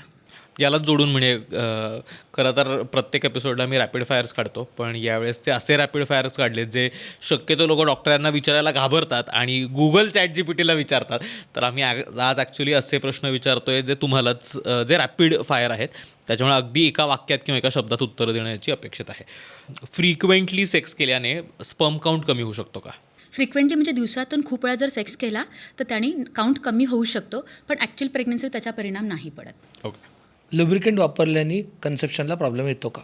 हो, ल्युब्रिकेशननी स्पर्म मोटिलिटी कमी होऊ शकते, त्यामुळे प्रॉब्लेम येऊ शकतो. ओके. प्री इजॅक्युलेशनने किंवा प्री कमने प्रेग्नन्सी राहू शकते का? हो, राहू शकते. जाडीमुळं तुमची प्रेग्नन्सी डिले होऊ शकते का? हो, होऊ शकते. अँटीबायोटिक्समुळे फर्टिलिटीवरती परिणाम होतो का? नाही. तुम्ही जर खूप बारीक असाल तरी पण प्रेग्नन्सी व्हायला प्रॉब्लेम होऊ शकतो? काही प्रमाणात हो. वॅक्सिन्सचा फर्टिलिटीवर परिणाम होतो का? जर कोणी लाईव्ह व्हायरस वॅक्सिन घेतला असेल तर त्या काळामध्ये प्रेग्नन्सी अवॉइड केलेली बरी. ओके. लॅपटॉप मांडीवरती सतत ठेवल्यामुळे इन्फर्टाईल होऊ शकता का? इनफर्टाईल होण्यापेक्षा हो, स्पर्म काउंटवरती त्याचा परिणाम होऊ शकतो.